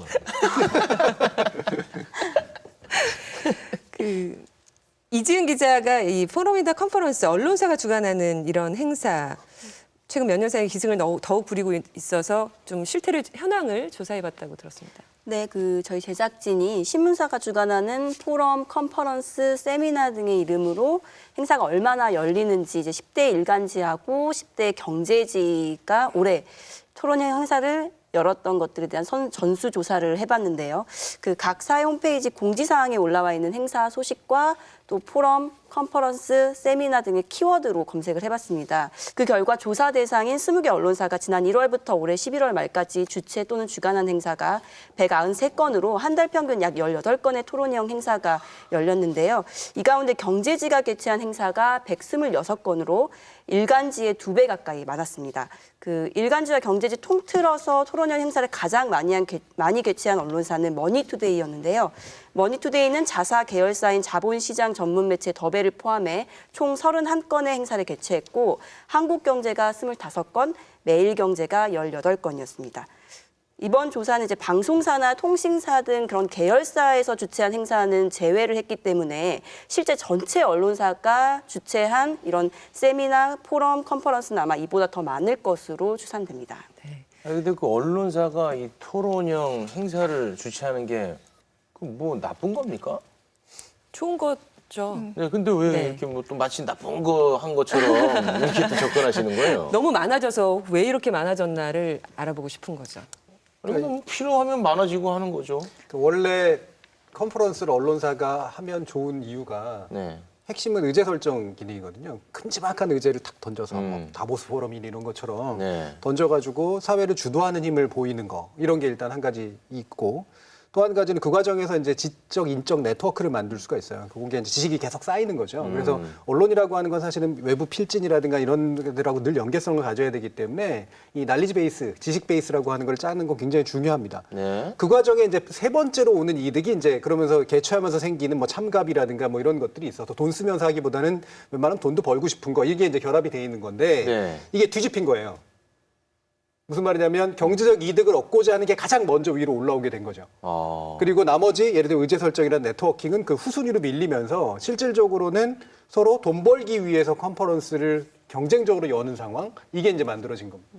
다 그런 건 아니고. 예. 사실은 그거보다 이것을 갖다 굳이 보도를 하는 이유는 보세요. 지금 정 선생 말씀하신 그런 좋은 목적으로 하든 우선순위가 바뀌었든 간에 했다고 쳐요. 네. 근데 만약에 가고 싶은 사람만 가고 말면 그럼 아무 상관이 없는 거지. 그렇죠. 그거 갖고 말할 게 아닌 거죠. 근데 네. 뭐냐면 가고 싶지 않은데도 193번을 갖다 누가 가겠어요. 그 돈은 누가 낼 겁니까? 그 사람들이 이렇게 가고 싶어서 배우고 싶은 사람이 그렇게 왕성한 그 활력을 갖고 참석할 자리가 193개나 될 것 같아서 하겠어요? 그것 때문에 생기는 문제인 거죠. 뭐 즉 양이 질의 문제를 결정하는 거예요, 이게. 만약에 뭐 예를 들어서 매일경제에서 1년에 한 번, 뭐 한국경제신문에서 1년에 한 번 해서 그 나름대로 그 가치가 있다고 생각해서 참석자들이나 아니면 기업들이 뭐 티켓당 얼마씩 내고 가서 한다고 하면 그건 누가 뭐라고 했어. 근데 설마 매일경제가 1년에 15번 하는데 그걸 누가 이렇게 다 가고 싶을까? 이제 그렇게 생각을 해야 되는 아니 그럼 참석자들이 무슨 연행 당하는 겁니까? 연행되는 거예요? 거기 참석자들이? 아니, 참석자라기보다는 아니죠. 기업이 협찬을 하잖아요. 네. 협찬 삥뜯기를 당하는 거예요. 나쁜 말로 하면. 이 컨퍼런스가 하게 되면은 그 정말 학자들이 모여서 학회하듯이 연사들이 자발적으로 와서 토론하고 형식은 같아요. 그런데 어떤 연사를 또 모시느냐라는 경쟁도 붙게 되고요. 그리고 또 뭐 해외에서도 오시고 해외에서 오시면 머물러야 하잖아요. 숙박도 하셔야 되잖아요. 그럼 이게 다 비용이 발생하는 겁니다. 그런데 언론사들은 주최는 하지만 이 비용에 대해서는 소위 말하는 협찬으로 많이 해결을 하게 되는 거죠. 그럴 때 정말 의미 있고 알짜 컨퍼런스가 1년에 한 번 해서 이건 정말 의미 있고 우리나라 사회의 아젠다도 전져주고 여러 가지 산업 발전을 주기 때문에 기꺼이 협찬하겠다냐 아니면 너무 많은 이렇게 많은 컨퍼런스가 있는데 내실보다는 협찬을 더 많은 것을 방점을 찍느냐의 문제라고 보여지는데 이 정도 숫자라면 아마 협찬에 좀 더 방점을 찍힐 확률이 높고 또 하나 문제는 뭐냐면 점점점 이 컨퍼런스들의 주제들이 좁아져요. 아주 산업적이고 지역적인 부분에 어떤 특정한 그것과 연루되어 있는 산업 실제 기업들이 빠진다면 좀 이 부분에서 소외될 수 있을 정도로 아주 지역적으로 점점 더 좁아진다라는 거죠. 그렇게 보자면 약간 주객이 전도되고 본말이 전도된 게 최근에 컨퍼런스 현상은 아닌가라는 생각이 듭니다. 실제로 이게 숫자로도 나타나거든요. 그러니까 예전에 아까 주 선생님께서 이를테면 우리나라 언론은 구독자에게 뉴스를 파는 것과 그다음에 그걸 통해서 광고를 또 얻는 수익의 균형이 지나치게 광고 쪽으로 쏠려 있다라고 이제 얘기를 하셨잖아요. 마찬가지예요. 그러니까 이 컨퍼런스를 하면서 컨퍼런스를 통해서 이 정보와 지식을 파는 방식이 아니라 그거는 굉장히 작은 부분이고 여기에 협찬을 붙여가지고 큰 수익을 거두려고 하는 데에 문제점이 일단 있는 거고 그게 너무 지나치게 많아지는 이유가 뭐냐면 광고가 안 늘어요. 늘기가 어렵죠. 이제는 종이신문이라든가 온라인 방식으로 했을 때 광고 효과가 별로 없으니까 네. 광고 형식으로 주기가 안 좋은 거예요. 네. 근데 기업의 입장에서는 이게 보험을 들어놓기 위해서 일정하게 홍보비를 이제 책정해 놓는데 그 홍보비가 이제 협찬의 형식으로 빠져나가는 비중이 점점 많아졌어요. 그리고 그게 컨퍼런스를 열면 그럴 가능성이 훨씬 더 이제 좋으니까 집행하기도 어떤 면에서 좋은 것도 있고 기업 입장에서 보면 언론사 같은 데서도 이제 청구서를 내밀기가 굉장히 좋은 형식이에요. 왜냐하면 이게 영수증 처리라든가 여러 가지 면에서 그래서 점점 이 컨퍼런스를 통한 협찬 수익이 실제 광고 수입보다도 많아지진 않았지만 광고 수입이 줄어들지 않은 상태에서 매출을 올리는 데 있어서 이 협찬 부분이 차지하는 게 굉장히 늘어나고 있다는 거죠. 어느 정도나 늘었는지. 네, 이재용 기자님. 그 이제 실제로 이제 늘어난 그 개수도 이제 방금 전에 이제 현황을 통해서 보시다시피 한 달 평균 18건의 행사가 열리니까 그 행사 양도 많지만 이제 기업 관계자들이 이렇게 얘기를 합니다. 한 해 적게는 30개에서 40개, 많게는 한 달에 40개가 들어오는데 실제 체감하는 정도는 한 해에 한 100만 개 정도 있는 것 같다. 이 많은 포럼을 다 가기도 어렵고 다 협찬하기도 물리적으로 감당하기가 어렵다라고 이렇게 얘기를 하고 있고요. 실제 저희가 이제 만나본 기업 관계자들 통해서 얘기 들어본 바로는 이 언론사들이 협찬을 요구하는 방식 크게 두 가지가 있습니다. 이제 협찬은 행사를 열 때 이 행사에 들어가는 비용들을 전체적으로 이제 협찬이라는 명목으로 좀 비용을 감당해달라 이렇게 얘기를 하는 게 있고요. 두 번째는 소위 티켓 장사라고 하는 건데 이 포럼을 열면 그 좌석을 쫙 채워야 하잖아요. 그 좌석의 값을 매겨서 여기에 이제 몇 개 정도 얼마 정도를 이 기업에서 좀 사달라 이렇게 요구를 하는 거고요. 그래서 이런 식으로 이제 요구를 하는데 기업이 실제로 이렇게 협찬을 해주고도 우리 회사가 협찬했다는 사실을 알리지 말아달라고 요구하는 경우가 많다고 합니다. 왜냐하면 그런 현수막이나 팜플렛에 본인 회사 이름이 들어가면 다른 언론사가 와서 지난번에 저 언론사 협찬해 주셨던데 우리도 이번에 협찬해달라고 이렇게 요구를 자꾸 해오기 때문에 해본 적이 있어요. 그러니까 진짜로요? 이름을 빼는 조건으로 협찬했어요. 이름을 빼는 조건 너무 그런 웃기다. 조건을 다는 정도라고 하고요. 또 저희가 이제 들었던 이야기 중에 좀 이제 인상 깊었던 이야기는 이 언론사가 협찬을 요구하는 과정에서 소위 이 기업이 가지고 있는 약점을 이용한다라는 겁니다. 그러니까 예를 들어서 어떤 기업이 출시한 제품이 뭐 이제 안전성이나 이런 문제 때문에 사회적 물의를 일으켰을 때 그 기업에 대한 여론이 좋지 않으면 이 언론사가 포럼을 열 때 이 기업이 찾아가서 협찬비를 더 올려서 받아내는 방식을 취하고 있고 와. 네, 그렇기 때문에 또 이 기업의 입장에서는 더 그 여론을 잠재우고 싶고 또 비판하는 기사를 더 줄이기 위해서 오히려 더 열심히 참여하고 예년보다 더 열심히 참여하고 더 협찬도 적극적으로 해주는 그런 그 관행까지 있는 상태이기 때문에 소위 말해서 그 기업이 가지고 있는 어떤 부정적인 이슈까지도 포럼의 장사로 이용을 하는 와. 그런 실태라고 얘기를 기업 하고 측에서는 있습니다. 정말 100만 개 저는 지글지글하겠네요. 예. 궁금해지는 게 그러면은 협찬과 뇌물의 경계는 어딘가라는 좀 원론적인 궁금증도 좀 들어요. 물론 뇌물이라는 말이 너무 격하긴 하지만 이 정도라면 거의 삥 뜯긴다는 표현도 가능할 것 같고 아까 이름을 걸게 되면 제가 우리 여기서 배웠던 단어지만 호갱이 잘못하면 될 수 있다라는 거잖아요. 그래서 우리가 언론의 힘 중에 마치 검찰이 기소 편의주의랑 덮는 것과 그리고 하는 것에서 다른 이익을 얻는 것처럼 언론사가 그것을 똑같이 답습해서 기사화함으로써 얻을 수 있는 것과 기사를 덮음으로써 얻을 수 있는 것을 마음껏 누리는 게 이런 게 아닌가 싶기도 한데 그래서 주진영 선생님도 좀 궁금해서 이 협찬과 뇌물의 경계는 어딘가요? 별로 없죠. 왜냐하면 지금 우리 자칫 말하다 보면 마치 언론이 갑이고 기업이 을인 것처럼 지금 생각되는데 그렇진 않아요. 사실은 도리어 기업이 더 갑이에요. 어쨌든 돈은 기업이 갖고 있으니까. 그러니까 홍보팀 직원들한테 또 기자가 잘못 보이거나 하면 그러면 또 그 기자나 아니면 그 언론사 또 그 힘들게 하는 방법들도 갖고 있는. 기본적으로 돈 안 주면 그만이니까 버티면 그만이고 그냥 묵살해도 되는 거거든요. 많은 경우 또 묵살도 합니다. 그렇기 때문에 그 양자가 갖고 있는 이해관계가 소위 말하면 이런 거래를 만들어내는데 이제 포인트는 그것을 일반 소비자와 독자가 모르게 된다는 것이 그게 문제인 것이죠. 뇌물하고 이제 협찬의 본질적 경계는 없다고 보는 게 맞고요. 근데 법적 경계는 있어요. 그러니까 직접적인 이익 거래가 명확하게 특정돼야 되거든요. 근데 대부분의 뭐 이런 협찬 형식이라 이런 것들은 직접적인 이익이 아니라 간접적인 이익 형태를 취하니까. 물론 예전에 이제 포괄적 뇌물이라고 하는 되게 이상한 단어를 써서 법이 약간 더 이제 세게 한 적은 있었지만 그거 안에도 포함은 안 되고요. 대신 이건 있었습니다. 그러니까 김영란법, 그러니까 부정청탁 금지법이 이제 되고 난 다음에는 기업들이 약간 몸을 사리고 실제로 그걸 핑계로 이제 언론사들이라 심지어는 저는 사실 이것도 부끄러운 얘기인데 학회 같은 이제 학회, 그러니까 학자들이 모인 어떤 모임에 대한 지원이나 이런 것들을 일부러 줄여버린 이제 그런 케이스들이 있었어요. 근데 지금은 다시 이제 서서히 좀 늘어나고 있는 그런 추세고요. 이런 부대 사업, 일종의 컨퍼런스나 뭐 포럼을 통해서 얻는 수익이 어느 정도 되는지 좀 구체적으로 짚어 한번 주시죠. 보면 예.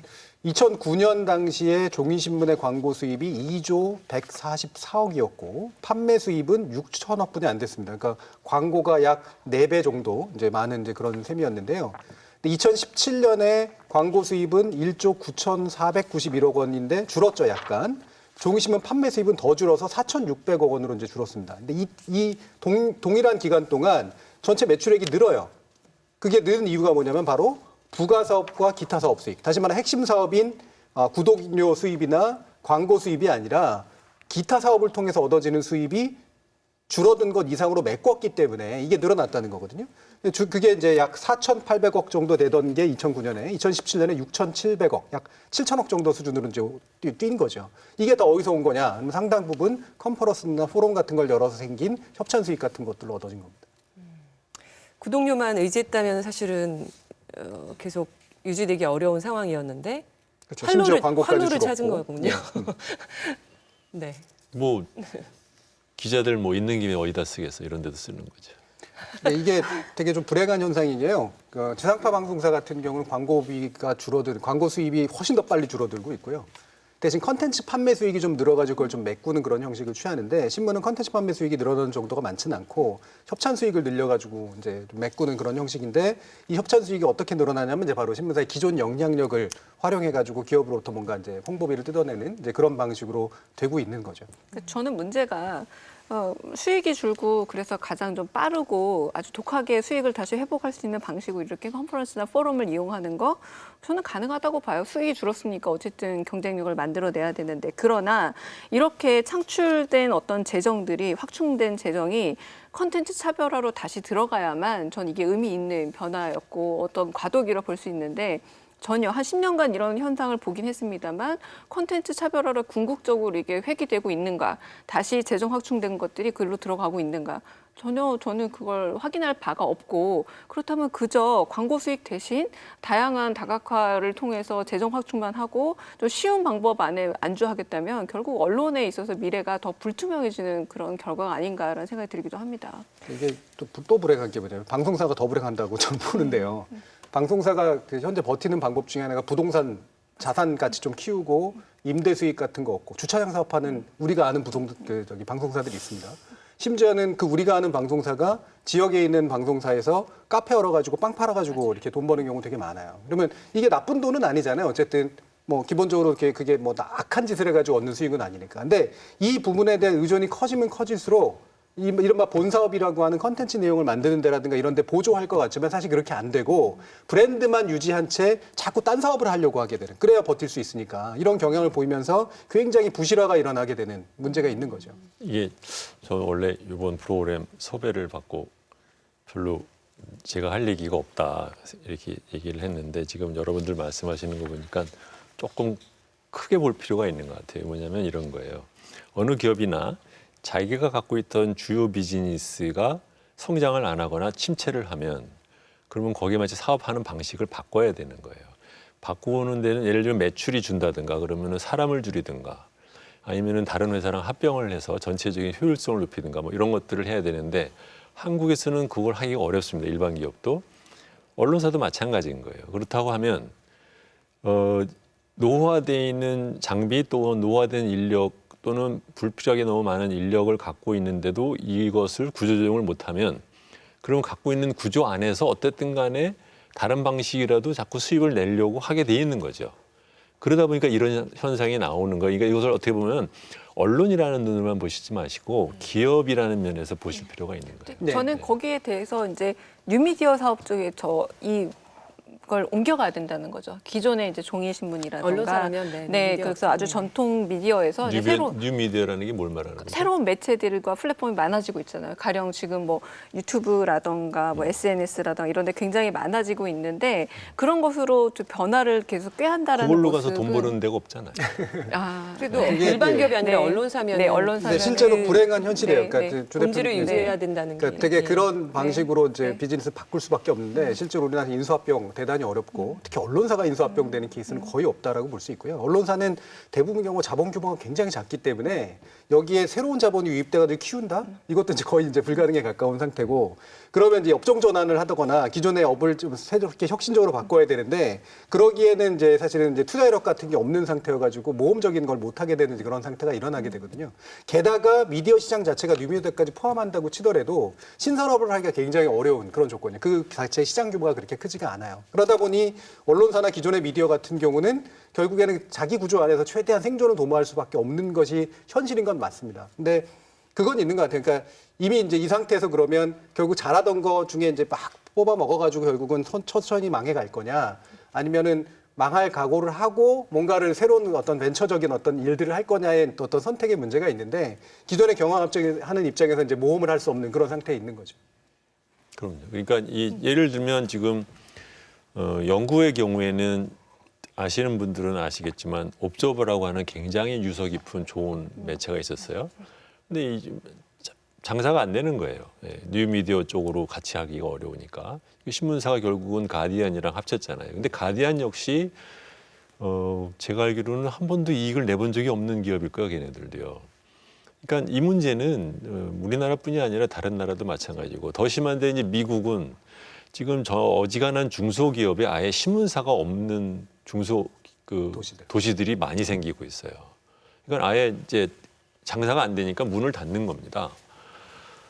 이게 자본주의의 논리인 거예요. 말하자면 그 기업이 더 이상 소비자한테 가치를 제공하지 못하면 합치거나 아니면 없어져야 되는데 한국은 지금 일반 매체라고 하는 일반지가 막 서울에만 7개, 9개씩 앉아가지고 있는 데잖아요. 이거는 전 세계적으로 없는 현상인데 이것을 우리나라는 지금 구조조정이나 아니면은 합병을 통해서 해결은 안 하고 그냥 있으면서 끝까지 어쨌든 버티고 보려고 하다 보니까 이런 병폐적인 현상이 점점 심해지는 거죠. 언론사가 주관한 포럼 현장에 또 이지은 기자가 직접 가봤다고요. 네. 그 지난달 15일부터 일주일 동안 개최됐던 언론사 주최 포럼이 17건 있었는데 그 가운데 3개 언론사가 주최한 포럼 현장에 다녀왔습니다. 취재 내용을 영상을 통해 보시면 좋겠습니다. 그런 어떤 그 R&D 지원 체계를 만들어야 됩니다. 예를 들면 정책 지적이다. 이것은 방금 이야기한 대로 해외에서 판매하고 있는 상품, 특징 동물을 키우는 이 세력에 대해서 가입 대용량 수 10,000개, 전체 수 30,000명에 육박하는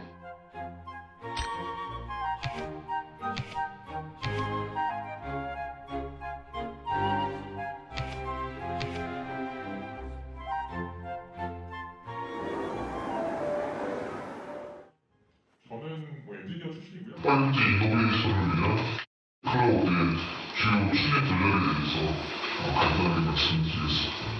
사용하고 계시는 국내 고객사분들 7,000여 고객이 이용하고 있습니다. 전 산업에 걸쳐서 7,000여 고객들이 이용하고 계신데 금융, 공공 그리고 더 빨라지는 게 가속화됐다.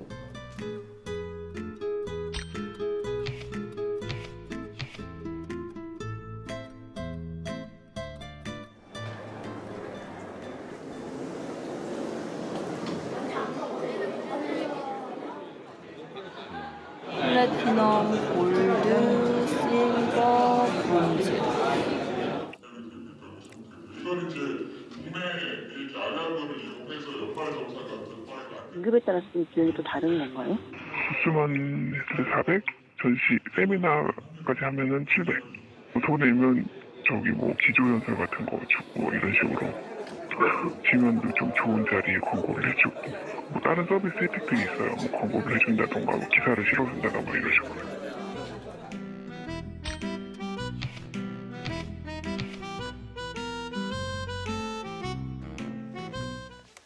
최욱 씨 어떻게 보셨어요? 아, 참 이거 안타깝네요. 예. 최욱 씨는 가고 싶어도 못 가는 거 아니에요? 저런 포럼이나 컨퍼런스? 제가 왜요? 참가비 아무나 내야 가는 돼요. 게 아닌 것 같아요. 좀 많이 사회적 지위 올라왔거든요, 지금. 참가비는 아무나 내야 돼요. 아, 내야 됩니까? 네. 참가비가 좀 세니까. 좀 셉니까? 네. 뭐 어느 정도 되길래 저한테 회사 이렇게- 돈이 아니면 안 가요. 아니 얼마나 되길래 이렇게 부담? 150, 200 정도씩. 150만 원이요? 네. 와, 엄청 비싸네요. 기념품 줘요. 오.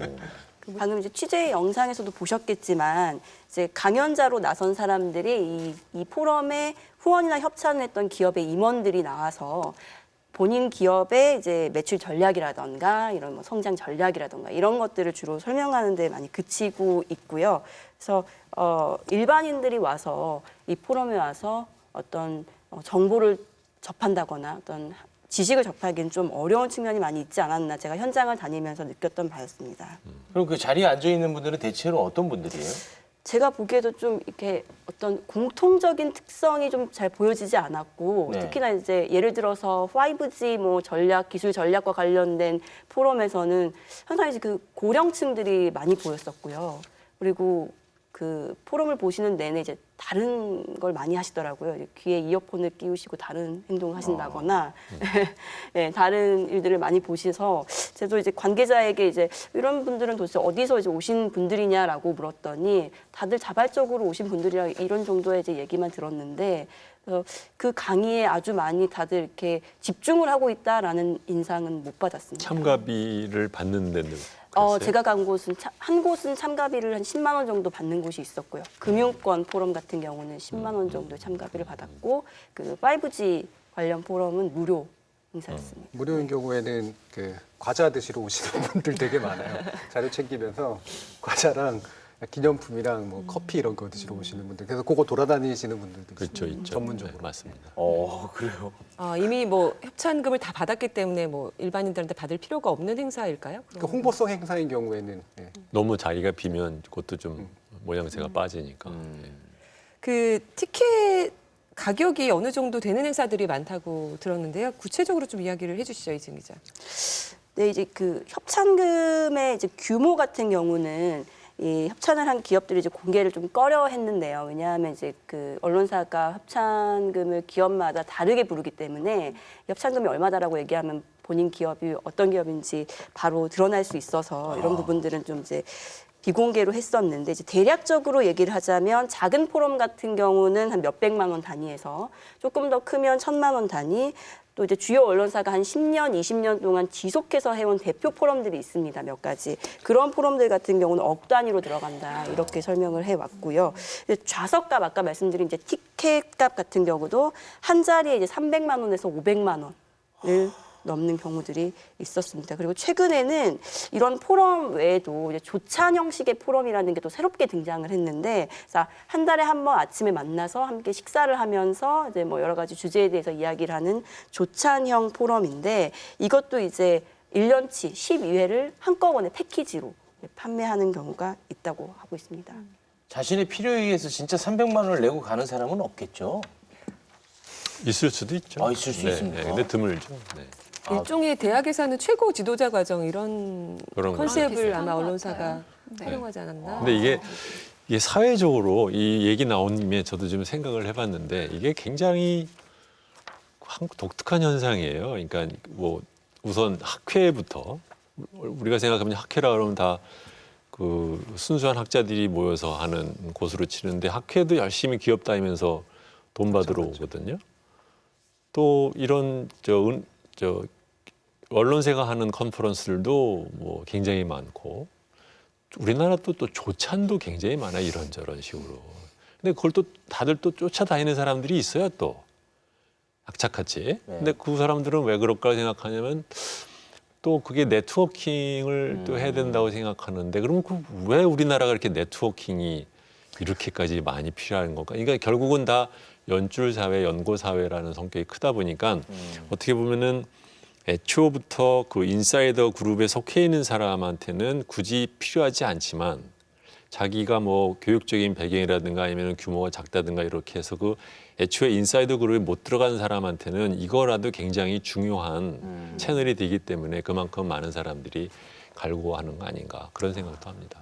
그 건물급 인사 초빙 경쟁이 벌어질 수밖에 없는 것 같아요. 어떤 사람이 오느냐에 따라서 결국은 제가 어떤 기사에서 봤더니 사람 장사라는 표현을 쓰더라고요. 포럼이나 컨퍼런스는 사람 장사다.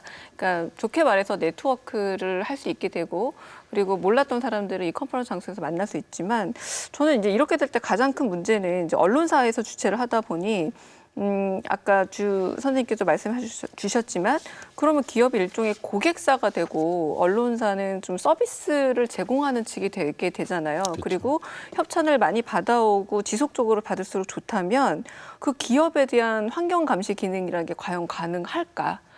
게다가 계속 지속적으로 몇 년씩 이렇게 협찬을 해준 기업이라면 우리가 광고를 해주는 것만으로도 상당히 환경 감시 기능이 떨어지고 그렇기 때문에 언론사가 갖고 있는 공익성이 떨어지는 걸 지금 우리가 많이 목격을 했는데 새로운 방식의 또 다른 협찬, 광고 이외에 외부적인 협찬이 또 더 그러니까 언론사가 굉장히 의지하는 부분이 기업이 점점 더 커진다는 얘기잖아요. 어떤 방식으로든. 그럼 결국 언론이 가져야 될 가장 근본적인 기능이 환경감시 기능과 공익성이라는 게 결국엔 좀 훼손되지 않을까라는 좀 우려가 되긴 합니다. 훼손이라고 말하기는 원래부터 없었죠. 그러니까 좀 이상하고.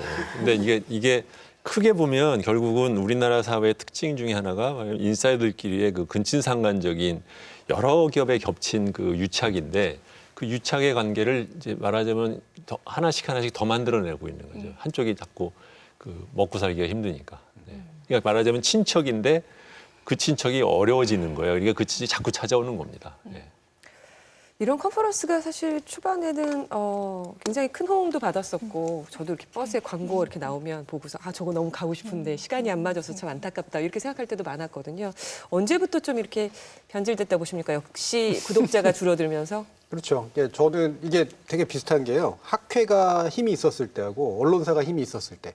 학회가 주최하는 컨퍼런스가 꽤 의미가 있었을 때랑 언론사가 주최하는 컨퍼런스가 꽤 의제설정 기능이 좋았을 때가 대부분 한 2000년대를 전후했던 때였던 것 같아요. 그래서 그때가 이 컨퍼런스 부분도 많이 불었고 실제로 이제 학회 조직도 많아지고 언론사들도 이런 것들을 많이 했는데 뭐 대표적으로는 이제 매일경제가 세계지식 포럼을 2000년에 시작을 했잖아요. 물론 그 이전에 96년에 중앙일보가 시작한 게 있지만 지금도 진행되고 있는 거로는 이거고, 매일경제가 사실 이 시기에 뭐 예를 들면 신지식인 리포트니 뭐 지식 기반 사회니 뭐 이런 식으로 사회 의제 설정, 개발 의제 설정이나 사회 발전 의제 설정 같은 걸 하는 데 있어서 꽤 도움이 되는 플랫폼이긴 했었어요. 그리고 많은 사람들이 구경도 가고 이랬죠.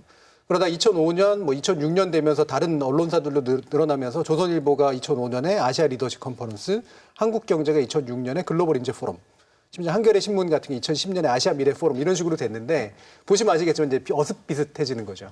늘어나고 늘어난 만큼 희소성은 되게 떨어지고 사실은 이거에 의존하는 이제 입들은 되게 많아지는 이제 그런 상태가 된 겁니다.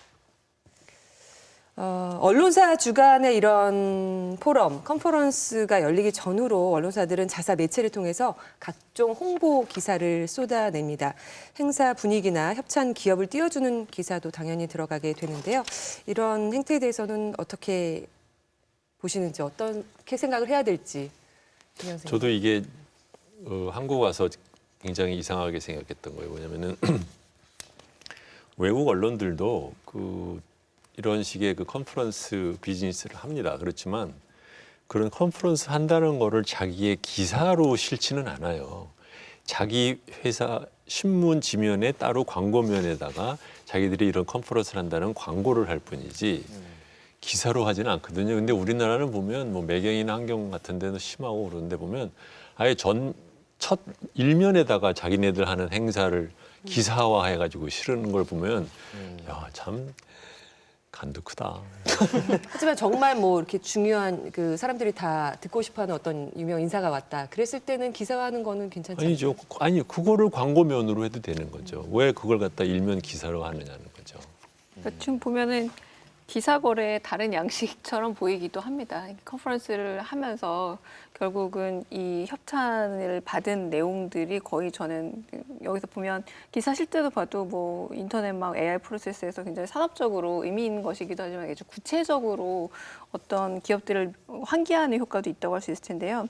가장 큰 차이는 저는 다보스 포럼처럼 아주 권위 있고 유력한 포럼이 이렇게 자세하게 기사화되는 건 별로 못 본 듯해요. 어떤 사람들이 참여해서 어떤 말을 했다라고 정말로 우리가 기사라고 한다면 기자가 객관적 사실을 어느 정도 자신이 객관화해서 그것에 대한 해석을 곁들인 게 기사잖아요. 그럴 때 아주 큰 포럼들은 그런 기사들을 봤던 것 같은데 오히려 이렇게 기사 거래와 다를 바 없는 컨퍼런스 같은 경우는 거의 이렇게 인물 소개와 그 일종의 광고 홍보 문구처럼 그 내용들을 거의 요약해 놓은 것들이 뜬다면 이거는 기사라고 할 수 있을지 기본적으로 좀 질문해봐야 될 문제는 아닐까 싶습니다. 많은 분들이 뭐 포럼이나 컨퍼런스에 참여하지 못하니까 독자들을 위한 서비스다 이렇게 주장할 수도 있을 것 같습니다. 그렇다 하더라도, 그러니까 예를 들면 그런 컨퍼런스를 한다고 하면은 이제 우리가 보통 좋은 저널리즘의 전범으로 잡는 이제 뉴욕타임즈 같은 걸 보면 그렇게 인터뷰 기사로 막 도배를 하지 않고 기사 안에서도 인터뷰 내용이 대부분인 기사는 굉장히 드물고 기자가 나름 이런저런 분석을 하면서 그때그때 컨텍스트에 맞춰서 한 문장, 두 문장 정도의 그 사람의 얘기를 넣고 이렇게 하지 그냥 그 사람 얘기를 갖다 줄줄줄줄 받아 적어주는 그런 기사를 만들지는 않거든요. 그러니까 이게 뭐 도랑치고 가재 잡고 뭐 이 정도 얘기를 할 수 있을지 모르겠는데 한 번 그러니까 홍보 효과도 있고 또 개개인들은 또 스피커들 같은 경우는 더더욱이나 자기 홍보 효과도 분명히 있고 그다음에 기사도 채우고 뭐 이런 식의 이제 여러 가지 멋있게 말하면 이제 원소스 멀티뉴스 여러 가지로 이제 쓸 수 있는 그런 형태인데요. 준정 선생님도 말씀해 주셨지만 저도 이제 해외 언론사들이 주최하는 포럼들을 이제 가끔 참가하는 적들이 있는데 거기서 좋은 기사들이 나오는 경우들도 있어요. 그러니까 굉장히 말 그대로 단독, 그러니까 처음 듣는 이야기가 거기서 나왔다거나 아니면 원래 이제 의제 설정한 시리즈가 좀 있어가지고 이때 논의된 내용이 예를 들면 정책에 굉장히 큰 영향을 미친다거나 예를 들면 이제 가디안에서 매년 초에 하는 그런 이제 미디어 컨퍼런스라든가 이런 것들은 그 당해 미디어 정책을 결정짓는 굉장히 중요한 모임들이기 때문에 그때 문화부 장관이 와서 한 얘기는 꽤 기사 가치가 있는 그런 것들이에요. 그래서 그런 게 이제 상당히 좀 의미 있는 기사의 형식을 갖춰가지고 의미 있는 정보로 전달되는 거는 괜찮은데 이건 이제 누가 봐도 뻔히 이제 홍보를 재홍보하는 그런 형태에 머물러 있는 거죠. 게다가 이상하게 잘 생각해 보시면 보세요. 그러니까 유료 컨텐츠랑 똑같은 이슈에 뭐냐면은 이게 돈을 받고 파는 컨텐츠잖아요. 근데 그것을 그대로 만약에 그 사람을 기사를 인터뷰를 해서 또는 그 사람 내용을 기사로 실으면 그럼 모터로 돈 내고서는 보러 가. 안 맞는 거거든요. 그렇기 때문에 외국에서 이렇게 티켓이 막 1,000불, 뭐 2,000불씩 하는 티켓을 해서 연사가 무슨 말을 했는지를 기사를 하는 것은 상도덕상 어긋나는 거죠. 네. 그렇게 거금을 내고 갖는 사람들 그렇죠. 용이지. 네. 실제로 이제 그런 게 있어요. 되게 비싼 값을 내고 가는 데는 낸 사람들한테 그날 논의됐던 것들을 이렇게 다 옮긴 것들 있죠. 노트 만들어가지고 그렇죠. 이제 네. 자료를 주거든요. 그거를 돌리지 않는 거죠. 그게 굉장히 중요한 저작권이기 때문에. 그렇죠. 그래서 외부에서 취재하러 오면 취재 인력 자체를 제한해요. 그리고 어느 정도까지 이제 보도할 건지에 대한 내용도 이제 그렇습니다. 사실은 왔다 갔다 하고. 조선일보가 지난 5월에 제10회 아시아 리더십 컨퍼런스를 개최했는데요. 그때도 다양한 참여 인사들의 인터뷰 기사를 실었습니다. 제목들을 좀 보면 포퓰리즘 세력은 기득권에 대한 증오심 부추겨 집권한다. 전 동독 총리 북핵 포기 절대 안 해. 남북 평화 통일 쉽지 않아. 정치 계산 따라 탈원전한 벨기에 만성 전력난. 포퓰리즘 정권은 복지 돈 분노로 대중을 움직여 등의 제목의 기사였고요. 이때 이 컨퍼런스 주제는 기로에 선 세계 구체적 해법을 찾아서였습니다. 관련돼서 이런 기사들은 적절한 기사였다고 보시는지요? 원소스 멀티 유제 아주 멀티 유제 말하자면 그 컨퍼런스 하는 거를 기사로 놓고 그다음에 컨퍼런스로 돈 받고 하고 그다음에 그 사람들 인터뷰하고 플러스 자기네들이 맨날 파는 어젠다를 갖다 이 사람 입을 통해 가지고 실제로 그 사람이 무슨 말을 했는지 몰라가지고 있지만 선별적으로 취사 선택해서 그걸 또 자기가 평시에 하던 기사로 또 팔아먹는 거거든요. 참 그러니까 사실은 그냥 에휴, 또 그러는구나.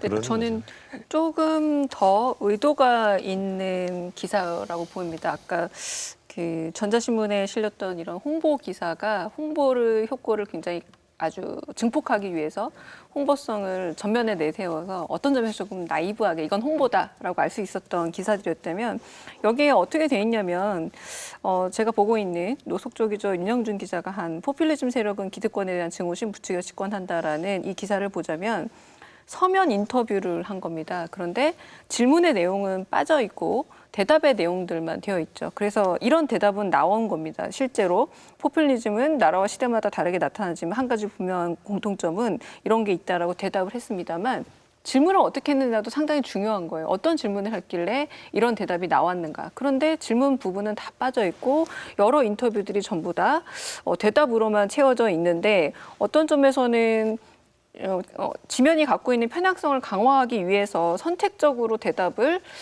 나열했을 수도 있다는 가능성을 충분히 연상할 수 있고요. 그리고 어떤 점에서는 이 기사는 아까처럼 원재료를 너무 고스란히 노출해서 문제가 되는 기사와 정반대로 원재료는 볼 수 없을 만큼 파편한 상태로 연결성을 제공한다는 이유로 대답을 실었는데 그런 부분에서 원소스가 뭔지를 다시 한번 확인해 보고 싶은 기사 중에 하나였기 때문에 어떤 점에서 의도를 좀 더 살펴봐야 되지 않을까라는 생각이 듭니다. 이 부분은 우리나라 언론들이 굉장히 자주 쓰는 방법이잖아요. 석학, 노벨상 수상자 이런 분들 모셔다가 후광 효과를 이용해서 제가 종종 복화술 저널리즘이라고 얘기하는 자기가 하고 싶은 말을 이 사람 입으로 시켜버리는 그런 식의 일들이 아주 일반적으로 나타난 형태라고 볼 수 있고요.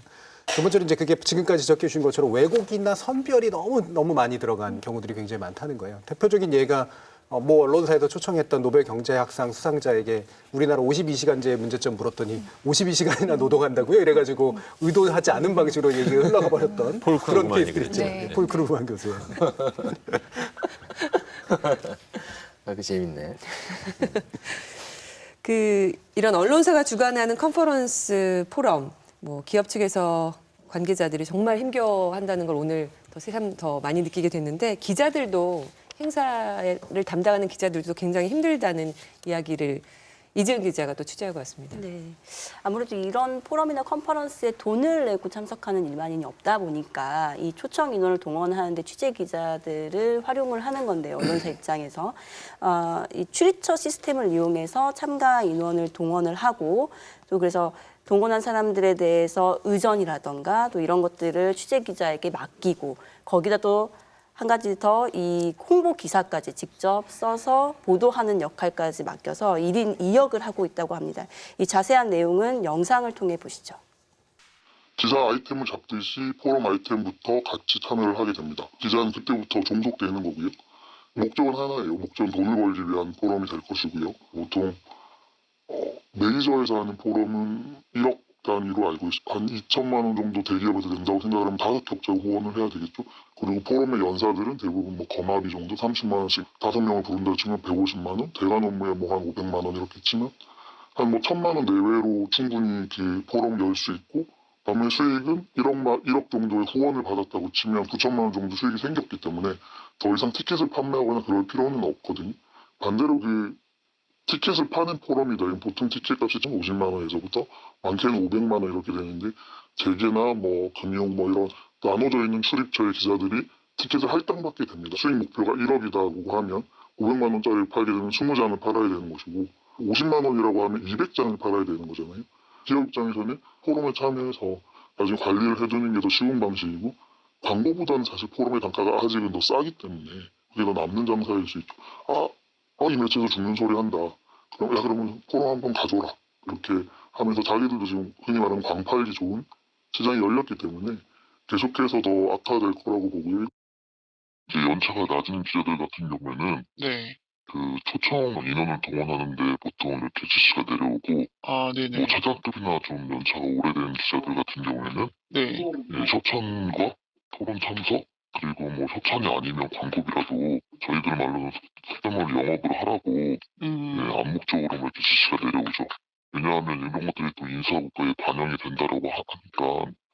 저희 기자들 사이에서는 사실 김영란법에 접촉이 되고 아슬아슬한데, 뭐 편집국장이나 마케팅 쪽에서는 그렇게 독려를 많이 하고, 뭐 일단은 직접적으로 포럼 협찬금이 아니라 광고비 형태로 집행을 해주고, 뭐 이런 식의 이런 편법을 사실 많이 동원하거든요. 지면에 광고를 씌워주거나 온라인도 마찬가지고, 아니면은 뭐 거기 뭐 대표라든지 아니면 뭐 인터뷰를 통해서 반가이 기사를 써준다든지, 포럼은 명분이고 사실은 광고비를 더 따기 위한 중 하나의 수단이죠.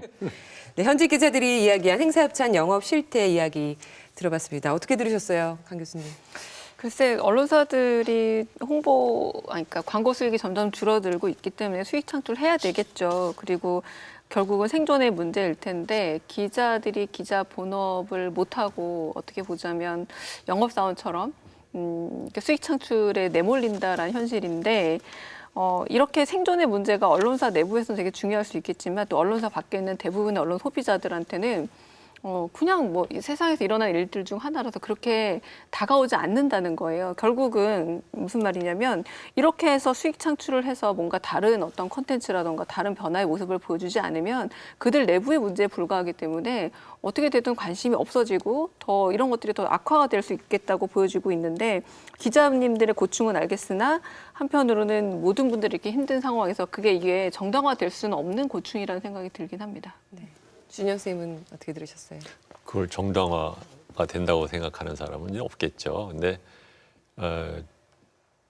이 우리나라 언론이 이런 식으로 이 비윤리적인 영업을 하는 것은 뭐 원래부터가 뿌리가 깊은 것인데, 이제 요새 와서는 자기네들이 이제 생존 차원에서 처절한, 말하자면 이제 몸부림에 가까운 그 중간에 있는 기자들은 어떻게 보면 영업사원이 돼가지고 일종의 이제 앵벌이를 하고 있는 이런 사태가 된 것은 사실은 IMF 위기 이후에 시작이 된 거예요, 본격적으로. 그 전만 하더라도 재벌들이 하나씩 신문사를 끼고 좋은 월급을 줘가면서, 특히 이제 그 80년대, 90년대 초까지만 하더라도 기자들이 굉장히 보수가 좋은 직장이었잖아요. 그랬다가 이제 기업들이 수익성에 의한 경영을 하게 되면서부터 신문사를 갖다 이렇게 끌고 있을 필요가 없게 되니까 이제 버리게 되고, 또는 이제 그런 식으로 불필요한 광고 같은 것들 많이 줄이고 뭐 이렇게 하면서, 거기다가 이제 테크놀로지 들어서 신미디어 나오고 하면서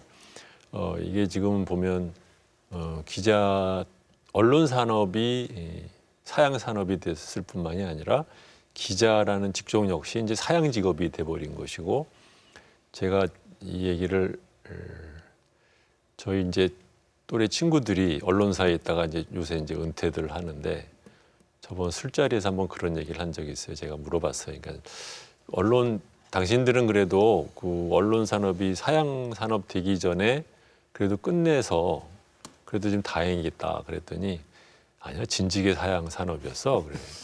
그래서 언제 당신들이 그러면 사양 산업이라고 느꼈느냐 그걸 물어봤더니 2000년대 초반이라는 거예요. 그때 그 뭐 때문에 그렇게 느꼈니 그랬더니 부장 승진을 이런 포럼이나 광고를 많이 갖고 오는 사람한테 시키는 걸 보고 그 전만 하더라도 어쨌든 간에 좀 뭐 기업을 좀 뭐 이렇게 하는 것은 좀 있었지만 적어도 내부에서의 평가와 승진에 그것이 영향을 주지는 않았는데 이게 본격적으로 자기네들 그러니까 지금 어떻게 그 얘기는 뭐냐면 지금 신문사의 고위 간부들이 그 사람들이 좋은 기자로서 활동을 잘해서 승진한 사람이 아니라 그 기업 경영주라든가 홍보팀이랑 잘 지내가지고 광고나 아니면 이런 거 협찬 잘 끌어왔기 때문에 승진한 사람이라는 거죠. 이게 대표적으로 드러났던 게 옛날에 또다시 장충기 문제 또 얘기를 하는데 거기 자주 드러나잖아요. 충성맹세하잖아요. 장충기 씨한테. 이 사람이 왜 연합통신에 있는 사람이 충성맹세를 할까? 연합통신에서 뭐 할 때 또 갖고 오는데 이 사람한테 얘기를 하면 탁탁탁 되니까. 그러니까 서로가 이렇게 맞아 들어가는 거란 말이죠. 그래서 이게 정말 생각해 보면 엄청난 얘기죠. 뭐냐면 기업, 그러니까 언론사의 핵심 간부들이 바로 비언론적인 행위를 잘해서 그만큼 그 자리에 간 사람이 됐다라는 게 이게 현재 언론사의 모습을 그대로 보여주는 거죠. 지역 영세신문 문제를 우리가 다뤘었는데 사실은 이제 방송이 안 됐었던 내용이 있었잖아요. 거기서 보면 기자가 월급 안 받고 그 자기 각자가 영업해서 신문사라는 공동의 이름 하에서 그냥 먹고 사는 이제 그런 방식을 보여주는 케이스였는데 이게 뭐 중앙 언론들에게도 이제 적용이 됐다는 그런 거고 거죠. 사실은. 네. 그러니까 확실히 이제 시장에서의 그 차이가 이제 많이 사라지고 있다는 거고요. 원래 이제 그 저널리즘 기업을 일반 기업과 좀 다르게 만든 좀 약간 전문직적 요소를 갖고 있게 만든 대표적인 두 가지 분리가 광고하고 내용이 분리되어 있고 영업이나 경영과 이제 취재 편집이 분리되어 있다라고 하는 이제 거거든요. 이 분리선이 이제 명확하게 거의 있었던 겁니다. 근데 이게 이제 사실은 2000년대 초반부터 이미 나타났던 현상이긴 하지만 예전에는 주로는 이제 사주와 편집 방침이 비슷한 사람들이 이제 데스킹으로 올라가고 뭐 기자 역량이라든가 뭐 이런 역량도 고려가 됐었지만 주로 이제 사주와의 관계가 되게 중요했다면 지금은 이제 데스킹 능력이 아니라 이제 그런 영업 능력이 훨씬 더 중요해진 거잖아요. 근데 더 불행은 뭔지 아세요? 사실은 기자 생활을 통해서나 언론사 생활을 통해서 가장 많이 남는 자산이 그거라는 거예요. 업력이라는 거, 업력. 되게 불행히도 그게 나중에 자리를 다른 데서 보장받기 훨씬 제일 좋은 네트워킹 능력이나 이런 것들이기 때문에 자기가 기사를 잘 써서 사실 50 이후를 바라보기는 굉장히 어렵지만 뭐 기업으로 옮긴다거나 다른 큰 자리를 찾아간다는 데 있어서는 외려 이런 능력들이 이제 실제로 쓸모 있게 쓰인다는 거죠. 아, 씁쓸하네요. 네. 좋은 기사를 쓸 여유도 없고 쓸 필요도 없다. 아, 가슴 아픕니다. 아까 그 이야기 중에서 뭐 인사고과 얘기도 나오고 주 선생님이 얘기해 주셨는데 다른 기자들 이야기도 좀 취재를 해봤다고요. 네. 예. 실제로 이제 한 메이저 언론사의 이제 고위 관계자가 전한 얘기를 들어보면 이제 매체별 경쟁이 이제 이런 포럼 개최 경쟁이 심해지다 보니까 언론 현장에서는 컨퍼런스 저널리즘이다 이런 용어까지 등장을 했다고 하는데요. 이제 그분이 다니신 그 자사의 경우는 사실 이 포럼을 열었을 때 남는 거는 많지 않은데 아직 우리 회사가 건재하다 이런 걸 보여주기 위해서 굉장히 좀 더 크고 화려하게 이런 포럼을 자꾸 개최하려고 하는 경향이 있다라고 얘기를 했었고요. 또 일부 이제 경제 매체 같은 경우는 이런 이제 내년 특파원 내정자에게 이런 포럼 영업 업무를 맡기는 겁니다. 그래서 일정 목표치를 달성을 하지 못할 경우에는 특파원을 보내지 않는 거죠. 이런 식으로 네, 그 본인의 인사라던가 또 커리어까지 이런 포럼의 영업 그 실적이 영향을 미치고 있다라고 얘기를 하고 있고요. 또 지난해 같은 경우는 이런 이제 포럼 영업 업무가 너무 과중해서 이제 집단적으로 퇴사한 기자들이 좀 있었는데요. 지난해 머니투데이 그룹의 자본시장 전문 매체 더벨의 그 기자들이 무더기로 퇴사를 했습니다. 당시 퇴사한 더벨 기자 이야기를 한번 들어봤는데요. 일단 기사 쓰는 일 외에도 출입처를 상대로 이런 포럼 영업을 하려다 보니까 이 업무가 너무 가중되고 또 기자로서 자괴감을 느꼈다 이런 얘기를 했고요. 또 이제 기자별로 이런 인원을 많이 동원하지 못하면 회사에서는 성의가 없다거나 출입처 장악력이 부족하다 이런 식의 피드백을 들었다고 했습니다. 처음부터 그냥 회사에서 얘기를 해주죠. 뽑을 때 기자지만 이런 일을 해야 된다. 하겠느냐, 들어오겠느냐. 좀 명확하게 얘기를 해줬으면 그래도 좀 이런 자괴감은 덜 들지 않을까. 이런 현실이라면. 그런 생각도 좀 드네요. 아, 이거 업무 분담을 하면 안 됩니까? 근데 이게 영업부서나 그런 데서 얘기하는 것과 기자가 얘기하는 것이 다르다는 거죠. 효과를 그 힘이 거두기에는. 달리 실린다는 거군요. 그러니까 경영권, 편집권 얘기하셨지만, 그러니까 그런 경영권 가진 분들이 일하면 된다라는 네. 말씀이시잖아요. 근데 경영권은 이제 경영이고 이제 하나의 기업에 불과하게 되는 거고, 언론이 아직도 힘을 가지고 있는 건 어쨌든 기사를 쓸 수 있는 능력 혹은 쓰지 않는 능력, 편집권에서 나오다 보니 아마 그렇게 편집을 실제로 하신 편집권이 있었던 실제 기자분들이 나섰을 때 훨씬 더 영향력이 있어서라고 보여져요. 그런데 지금 정세진 아나운서께서 말씀하신 것처럼 앞으로는 그런데 기자 시험을 치를 때 굉장히 경영에 관한 능력을 실제로 항목에 넣을 수도 있을지도 모르겠다는 생각이 들기까지도 합니다. 너무 그 부분에 대한 능력이 너무 중요하게 다뤄지고 인사고과가 거기서 매겨진다면 아마 그 부분을 이렇게 시험에 문제 실제로 내지는 않겠지만 면접이라든가 이런 부분에 충분히 반영될 수도 있지 않을까요? 네. 아이고.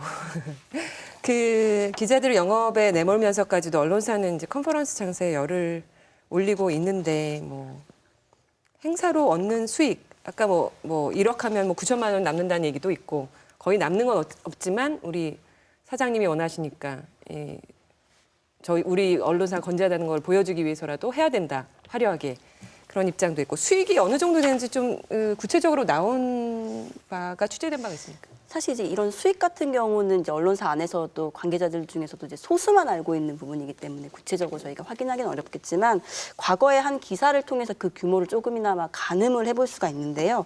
2013년 미디어오늘이 입수한 MBN 경제부 협찬 실적 및 내년 사업계획 최종 보고서를 보면 MBN 경제부가 2013년 매일경제와 공동 주관으로 MBN 포럼을 열고 이때 17억 700만 원의 협찬금을 확보한 것으로 드러났습니다. 네, 은행 등 금융권이 당시 16억 700만 원을 협찬했고 금융투자협회나 주택금융공사 등에서도 수천만 원의 협찬금을 받은 것으로 확인됐습니다. 네, 이 해당 보고서에는 내년 금융기관들의 대내외전 경영 환경이 매우 어려운 것으로 전망되지만 다양한 캠페인과 행사를 통해서 협찬 실적을 배가시키자 내년 협찬 목표 금액은 30억 원으로 하자 이런 내용들이 명시돼 있었습니다. MBN 포럼이 그렇게 권위 있는 포럼입니까? 아니면 어떤 포럼 내용? MBN이 이런 걸 되게 잘해요. 예전부터. 예. 그러니까 매일경제 계열이 이런 걸 되게 잘해요. 아까도 얘기했던 지식포럼 같은 것도 이제 처음 했고 이걸로 책도 만들고 그다음에 이제 의제 설정한 효과도 굉장히 좀 얻고 그래가지고 이게 나중에 방송 네트워크까지도 연결이 돼서 방송 쪽에서 원래 이런 협찬 쪽을 제일 잘하는 데 중에 하나예요.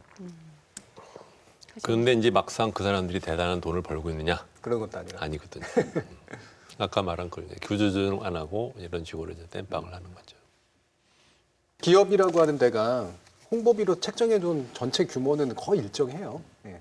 특별한 일, 예를 들면 총수의 구속이라든가 이런 게 있지 않으면 일정하고 그다음에 그것도 매체별로 매체력을 보고선 나눠줄 금액들이 사실 있거든요. 그거를 광고로 집행하느냐, 홍보로 집행하느냐, 협찬으로 집행하느냐가 구체적인 액수들이 좀 이제 구성이 좀 차이가 날 뿐이지 매체에 돌아가는 돈은 비슷한데 점점 이 하위 부분, 컨퍼런스니 뭐 이런 잡스러운 부대 사업의 일들로 결국 홍보비를 배정하는 그런 일들이 많아지고 있는 그러니까 거죠. 아까 보면은 왜 이런 것들이 뭐 유통, 금융 이런 쪽에 많다고 그랬잖아요. 그 이유가 바로 그 일반 소비자한테 그 소위 말하면 매스 프로덕트라서 그 한 사람당 돈을 많이 쓰지는 않지만 많은 사람이 조금씩 쓰는 비즈니스인 경우에 그 사람들한테 훨씬 더 말하자면 우리나라 신문사들이 그 뭐 협박을 하기가 좀 쉬운 거죠. 그게 아니고 예를 들어서 조금 그 B2B, 그러니까 말하자면은 이제 도매를 주로 하는 그런 산업한테는 이거 말해봤자 통하지도 않는 거거든요. 네. 그러니까 이런 비즈니스를 통해서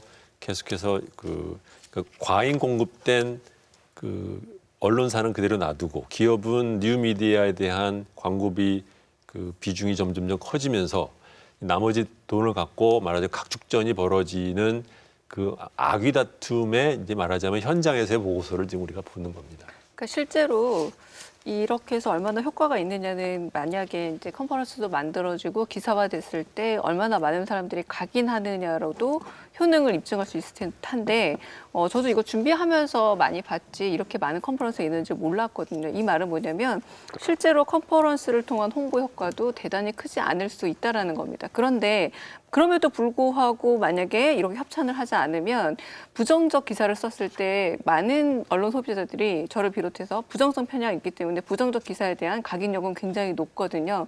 이를테면 그런 부정적 기사를 예방하기 위해서 대단한 홍보를 노린다기보다 그 홍보라는 건 이를테면 잘 알리고 영향력을 넓힌다는 거라면 이거는 그냥 어떻게 보자면 기업으로서 현상 유지를 위한 어떤 비용의 창출이라고 할 수 있을 텐데 그만큼 언론이 그 위축이 된 거죠. 언론사가 할 수 있었던 일이 어떻게 보자 우리가 삥 뜯는 표현도 썼지만 위협을 해서 위협에 대한 보험 비용을 받는 게 바로 이 컨퍼런스라면 굉장히 이 부분에서 저는 거의 최후까지 온 것이 아닌가라는 생각이 들어서 좀 씁쓸한 현실이기도 합니다. 언론사가 주관하는 컨퍼런스나 포럼 긍정적인 면도 굉장히 많습니다. 좋은 정보를 얻기도 하는데요. 너무 많아서 지금 과잉이 돼서 문제다라는 지적이 그나마 제일 타당한 지적일 것 같습니다. 지금 그렇게까지 많지 않다면 저희가 이렇게까지 다루지도 않을 것 같은데요. 건전한 수익 사업으로 정말 컨퍼런스나 제대로 된 컨퍼런스 저널리즘을 보여주려면 어떤 점들을 좀 개선해야 될지 이야기해 주시면 감사하겠습니다. 글쎄, 뭐 개선할 게 뭐 할 것 같지가 않아서. 네, 네. 그래도 한번 해봐요. 희망을 버리지 말아요. 아니, 그 기업에서 아예 다 끊어버리는 거예요. 그럼 어때요? 담합해서. 망하죠. 그러니까 실제로 저는 아예 다 끊으라고 했었어요. 제가 사장을 했을 때는 아예 기자실도 폐쇄하고 네.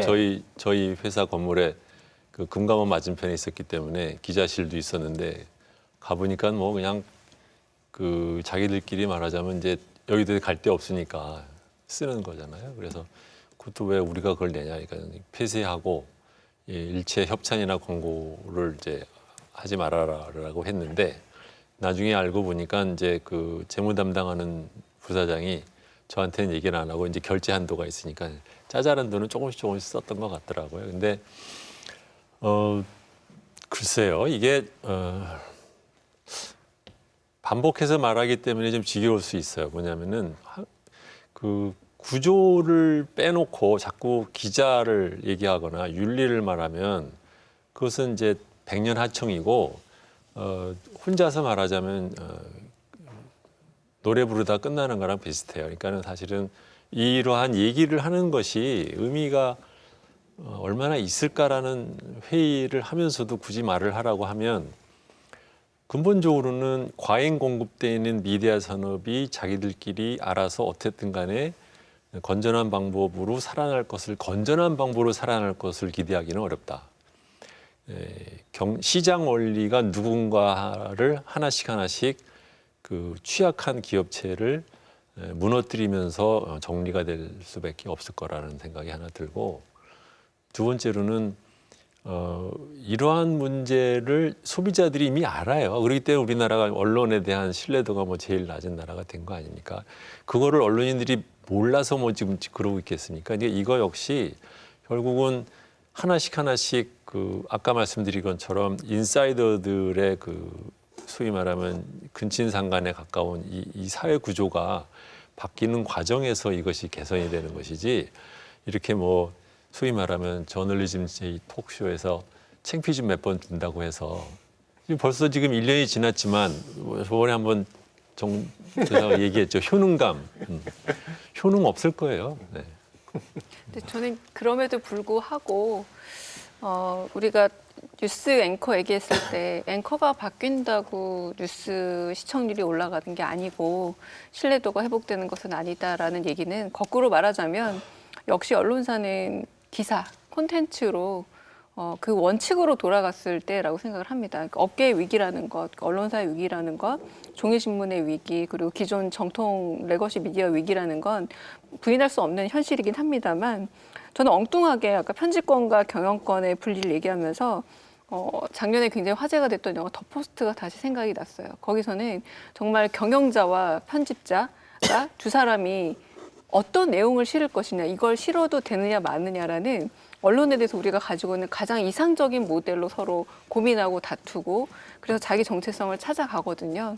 그러니까 본말이 전도되는데 지금 컨퍼런스나 뭐 이거 다 말입니다. 언론이 해야 될 역할이 아주 주변적인 것에 너무 매몰되어 있기 때문에 그렇다면 그럼 원래 하던 건 잘하고 있느냐. 오히려 그럼으로 해서 원래 하고 있던 언론이 가져야 될 기능들은 너무나 약화되고 있거든요. 그럴수록 정말 좋은 콘텐츠를 이렇게 우후죽순 많은 언론들이 이렇게 대외적인 문제들을 시달리고 있다면 정말 언론이 보여줘야 될 어떤 콘텐츠와 뉴스 그리고 기사로 승부를 건다면 그거 하나만큼은 저는 그 언론사만큼은 살아남을 거라는 기대를 갖고 있거든요. 오히려 그 원칙을 한번 다시 얘기하고 싶습니다. 네. 뭐 사실 뭐 컨퍼런스 사업을 자신의 이제 약화되고 있는 저널리즘 산업을 방어하기 위한 수단으로 쓰는 건 우리나라만의 문제는 아니에요. 우리나라가 굉장히 심각하게 나타나서 그렇지. 이른바 영미계 언론들도 자신의 브랜드 가치가 있을 때 이걸 활용하려고 노력하는 비즈니스를 하는 거는 뭐 일반적으로 나타나는 현상입니다. 그런데 이제 뭐 굳이 좀 차이를 보자면 우리처럼 이렇게 막무가내로 하지는 않는다는 거고요. 약간 브랜드 가치가 높은 데들은 상당히 조심해서 한다라는 거예요.